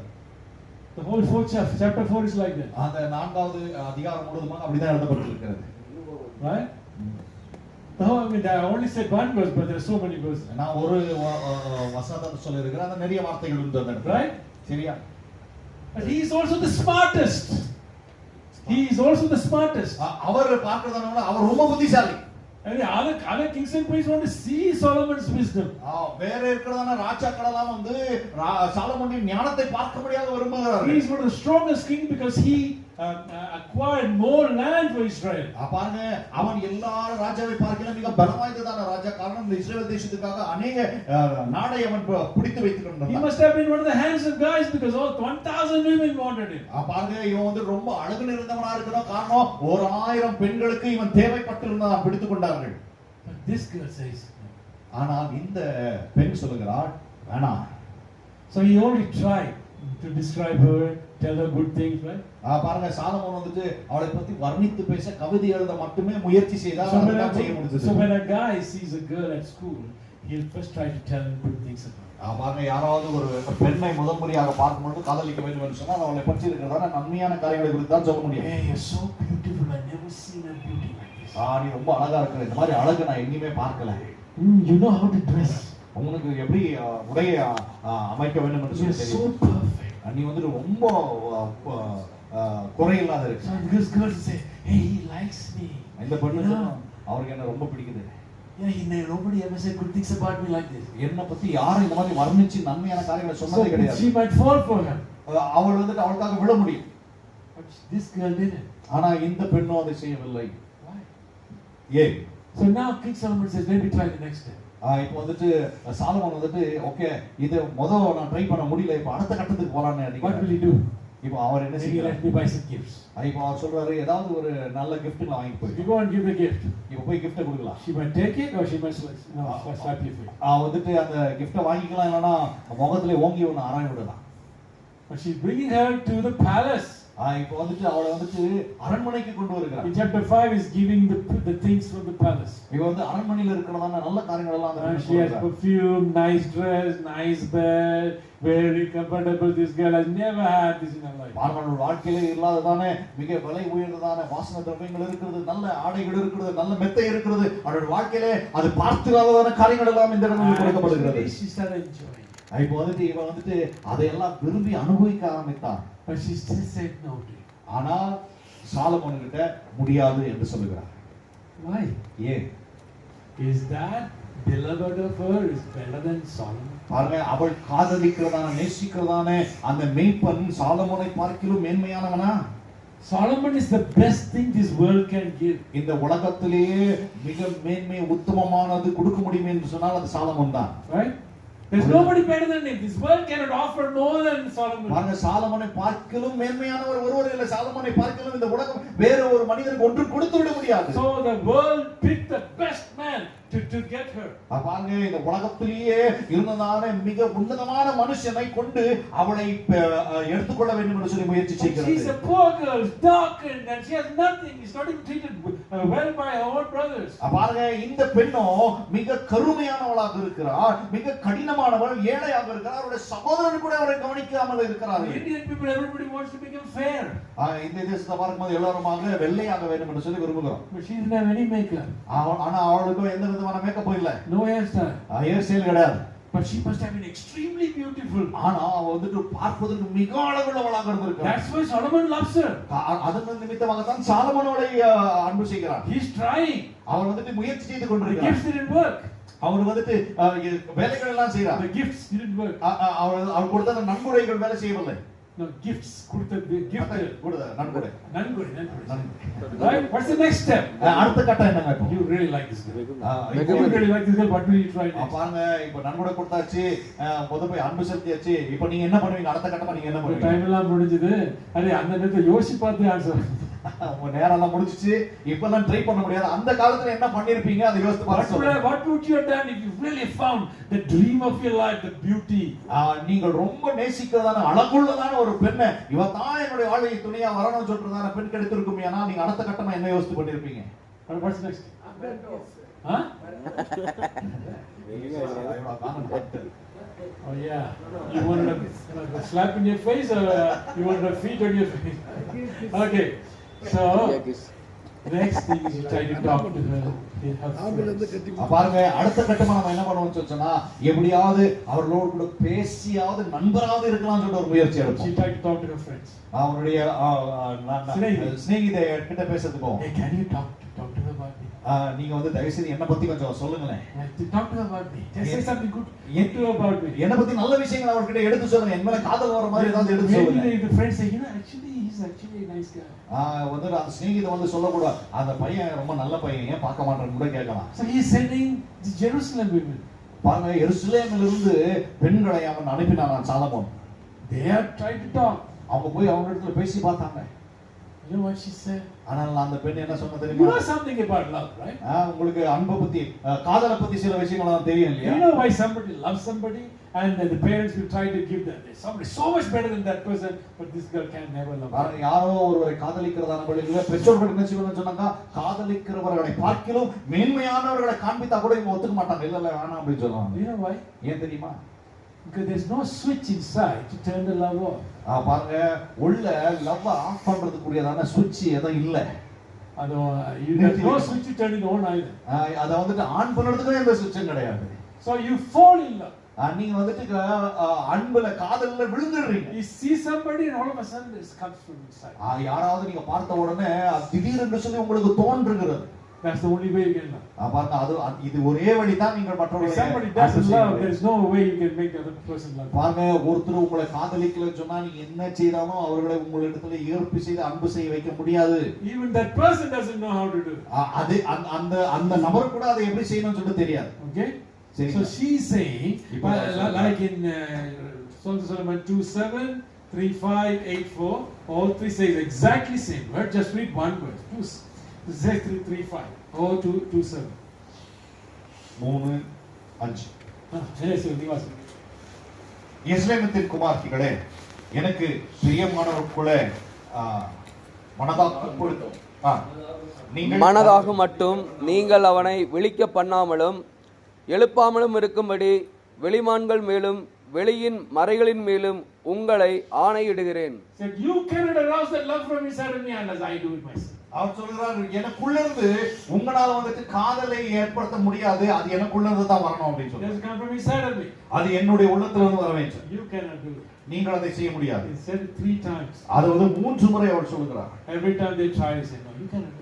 எப்பெல்லாம் முயற்சி செய்கிறார்களோ அப்பெல்லாம் சொல்றாங்க நீங்க try. சொல்லி எல்லாம் அன்பு என்னது வராது. So the friends tried. அந்த நண்பர்கள் முயற்சி செய்தாங்க, சிநேகிதிகள். It didn't work. அது அந்த வேலை They said, you know, he would make you better than 1,000 wives, and you can become a queen, and you have a name. But right now she doesn't even have a name. பாருங்க அவங்க வந்து சொல்றாங்க இந்த 1000 மனைவிகளை பார்க்கிறோம், அவர் உன்னை உன்னதமான இடத்துல வைப்பாரு, உனக்கு ஒரு பேரை உண்டாக்குவாரு, நீ எல்லா விதமான காரியத்துக்கு மேலே இருப்ப சொல்றாங்க. அப்ப கூட you can enjoy all the luxuries of the palace. நீ வந்துட்டு அரண்மனையில இருக்கிறதான எல்லா ஐஸ்வரியத்தையும் உன்னால அனுபவிக்க முடியும். So they should have had a name, but right now we don't even have a name for her. It says Shulamite, a woman from Shulam. பாருங்க இப்போ பார்க்கிறதான அந்த பெண்ணுக்கு ஒரு பேர் கூட கிடையாது. சூலமத்தினுடைய ஒரு ஒரு ஸ்திரீ அப்படி தான் சொல்லப்பட்டிருக்கிறது தவிர அந்த பெண்ணுக்கு ஒரு பேர் கூட கிடையாது. அவர் சொல்றாங்க அவனுக்கு ஒரு நாமம் கூட கொடுக்கப்படும். She could have established a name. அவளுக்கு வந்துட்டு கீர்த்தி உண்டாக ஒரு நாமத்தை தரித்துக் கொண்டிருந்தார். But she says no. ஆனா அவர் சொல்றான் எனக்கு வேண்டாம். Who is the shepherd that's better than Solomon? யாருங்க இந்த மேய்ப்பன் இந்த சாலமோனை பார்க்கிலும் மேன்மையானவன்? But she answers, my beloved is more than 10,000 of these. பாருங்க அவ பதில் கொடுக்கிறா, இந்த சாலமோனை பார்க்கிலும் 10,000 பேருக்கும் மேலே இருக்கிறவர் தான் என்னுடைய நேசர். You can bring 10,000 Solomon, my shepherd, my beloved is better. வந்து 10,000 சாலமோனை நீங்க கொண்டு வந்து நிறுத்தினா கூட என்னுடைய நேசர் வந்துட்டு ஒரு பெரியவர் என்று சொல்லுகிறார். His hair is like gold and he has curly hair. அவர் சொல்ற அவரை விவரிக்கிறதான அவள் இல்ல, அவருடைய கூதல் வந்துட்டு அது பொன்னிறமாக இருக்கிறது என்று சொல்கிறார், அது கருள் கருளா இருக்கிறதுன்னு சொல்கிறார். From 5:10 to 16 he is describing it. அஞ்சாவது அதிகாரத்துல வந்துட்டு 10ல இருந்து 16 வசனங்கள் மட்டுமாக அவள் அதை விவரிக்கிறதான காரியத்தை நம்மால இந்த இடங்களில் வாசிக்க முடியும். Just read two verses. கொஞ்சம் எடுத்து வாசிங்க. 10 சத்தமா என்ன சார் 5:10ங்களா? சத்தமா. No, somebody has better voice. என் நேசர் வெண்மையும் சிவப்புமானவர் 10,000ங்களில் சிறந்தவர். 10,000ங்களில் சிறந்தவர். அவர் தலை தங்கமயமாய் இருக்கிறது, அவர் தலைமயிர் சுருள் சுருளாகவும் காகத்தைப் போலவும் கருமையாய் இருக்கிறது, அவருடைய கண்கள் தண்ணீர் நிறைந்த நதிகளின் ஓரமாய் தங்கும் புறா கண்களுக்கு ஒப்புமைகளாகும். I don't want to read the whole thing, but the thing is, she is saying, no, my beloved is better than 10,000 of these Solomon. என்ன பொருள் வருகிறது சொன்னா என்ன விவரிக்கிறார் அப்படின்னு சொன்னாக்கா என்னுடைய நேசர் 10,000 சாலமோன் வந்தாலும் அவரை பார்க்கிலும் மேன்மையானவராக இருக்கிறார். Who is this beloved? யார் இந்த நேசர்? Who is this? யார் இந்த நேசர்? Better than Solomon? சாலமோனை பார்க்கிலும் மேன்மையானவர். 1,000 Solomon? 1,000 சாலமோனை பார்க்கிலும் மேன்மையானவர். He is beautiful. Our அழகுள்ளவர். He is only a shepherd. அவர் வந்து ஒரு மேய்ப்பன் தானே. Just a shepherd. ஒரே ஒரு மேய்ப்பன் தானே. How can he be better than Solomon? Solomon. அவர் எப்படி சாலமோனை பார்க்கிலும் மேன்மையானவனாக இருக்க Solomon முடியும்? is arrayed in the glory with all gold and silver and all the perfumes and better than any other king in this world. பாருங்க, இந்த உலகத்தில் இருக்கிற எல்லா ராஜாவை பார்க்கிலுமாக சாலமோன் இடத்துல அதிக தங்கம் இருக்கிறது, விலை உயர்ந்ததான துருவங்கள் இருக்கிறது. அவர் அலங்கரிக்கப்பட்டவராக இருக்கிறார். Silver was counted not worthy, so they made everything in gold. பாருங்க, அந்த நாட்களில இந்த வெள்ளி வந்துட்டு ஒரு பொருளாகவே எண்ணப்படாததுனால எல்லாவற்றையும் தங்கத்திலே செய்து வைத்திருந்தார்கள். But my beloved is better than that. ஆனால் என்னுடைய நேசர் என்னை பார்க்கிலும் பெரியவர். Who is this? யார் இந்த நேசர்? Now, what's the next step? That didn't work. பாருங்க, எல்லாரையும் அனுப்பி எல்லாம் பேசி பார்த்தாரு, அதுவும் நடக்கல. இப்ப அடுத்த கட்டம் என்ன? அடுத்த கட்டம் என்ன பண்ணுவது? தூது அனுப்பி பார்த்தாச்சு, காதல் வரல. இப்ப என்ன பண்ணா? Serial பாப்பீங்களா? What serial?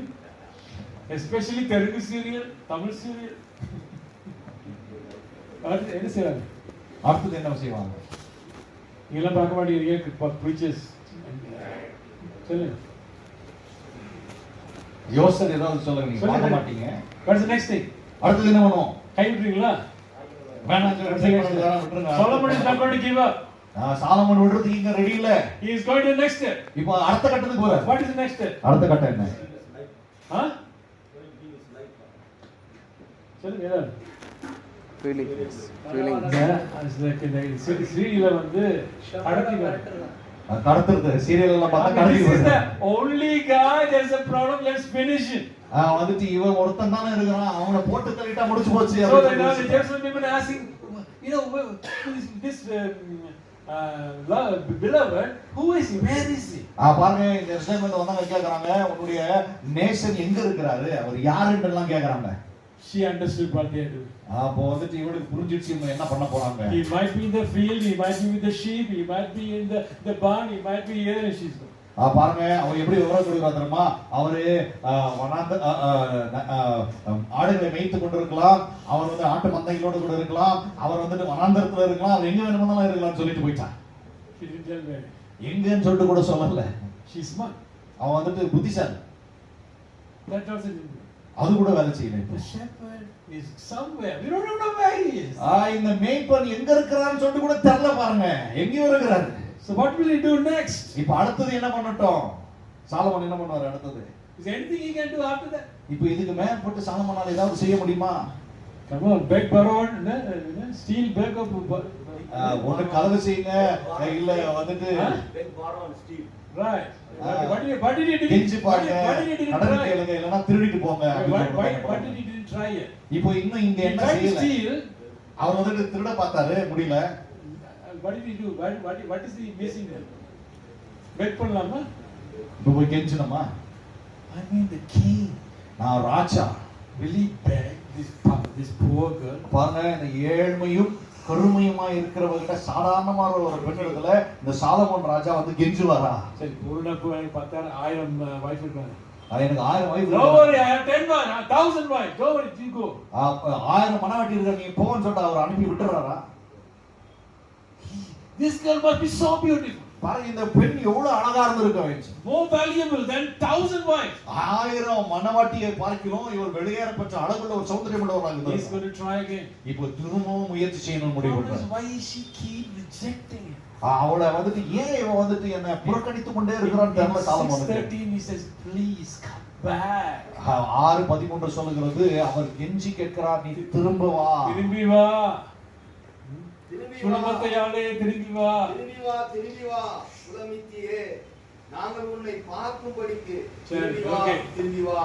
He tried. அவர் அந்த இடத்துல முயற்சி செய்தார். That didn't. அதுவும் வேலை செய்யும். Now, who is this shepherd? யார் இந்த மேய்ப்பன்? Who is the beloved better than 10,000? யார் இந்த நேசகுமாரன் 10,000 சாலமோன்களை பார்க்கிலும் மேன்மையானவர்? Who? Solomon is the best this world can give. பாருங்க, இந்த உலகம் கொடுக்கக்கூடியதான உன்னதமானது சாலமோன். அதை விட பெட்டர் அங்க இல்ல ஒருத்தர். Right? சரியா? So she is rejecting him for this one beloved. பாருங்க, இந்த மேய்ப்பனாக நேசருக்காக இந்த சாலமோனை அவர் புறக்கணிக்கிறார். In the 5th chapter, when she was in the palace, she was living in the luxury and she had perfumes and nice dresses and she sleeping in a bed. பாருங்க 5வது அதிகாரத்தை பார்க்கணுமான மொழிகளில இவள் அரண்மனையில் இருக்கிறா, நல்ல துருவைகளை போட்டு கொள்றா, நல்ல அலங்காரம் பண்ணி கொண்டிருக்கிறா, நல்ல ஒரு மெத்தையில அவர் தூங்கி கொண்டு மிக சுகமாக இருக்கிறதான நேரத்துல The shepherd comes and knocks the door. இப்போ வந்துட்டு இந்த மேய்ப்பர் வந்துட்டு கதவை தட்டுகிறார். Now she's enjoying the comfort. இப்போ வந்துட்டு இவன் வந்து நல்ல சுகத்தை அனுபவித்துக் Oh, I கொண்டிருக்கிறான். want to take my outer robe. வந்துட்டு அவளை வந்துட்டு வெளி வயல்வெளிகளில் கொண்டு போகணும். Outer robe. Robe போடுவாங்க. அவுட்டர் ரோப் மேல அங்கவஸ்திரத்தை எடுத்து I'm விட்டார். taking my shoes. அவன் வந்து என்னுடைய பாதரட்சை நான் கழித்து I'm இருக்கிறேன். only lying down. I'm sleeping. நான் வந்துட்டு இப்போ படுத்து தூங்கி கொண்டிருக்கிறேன். Will I get up again? நான் திரும்பி எழுந்திருப்பேனா? என்னப்பா என்ன போல பண்ணி என்ன இதுல செய்வாங்களா? So she said that. அவள் சொல்லுகிறாள் இப்படியாக. And he tried and he finally said. வந்துட்டு கடைசியாக அவன் முயற்சி அவன் போய்விட்டான். Okay? சரியா? Now, இப்போ she got up and tried to open the door. இப்போ அவள் எழும்பி கதவை திறந்தாள். He's gone. ஆனால் அவள் போய்விட்டு இருக்கிறாள். He understood she made a mistake. இப்போ இவளுக்கு தெரிந்தது இவள் தவறு செய்து விட்டாள் என்று. Somebody better than Solomon. சாலமோனை பார்க்கிலும் மேன்மையானவன். But he's gone now. ஆனால் அவர் போய்விட்டு இருக்கிறார். She's running the streets. இப்போ வந்து அவள் தெருவில் She's ஓடிக்கொண்டிருக்கிறார். asking the watchman. அங்க இருக்கிறதான வாட்ச்மேனை கேட்கிறார். She's asking the Jerusalem women. எருசலேமில் இருக்கிறதான குமாரத்திகளை கேட்கிறார். Did you find my beloved? நீ என்னுடைய நேசர் குமாரனை Did you find my beloved?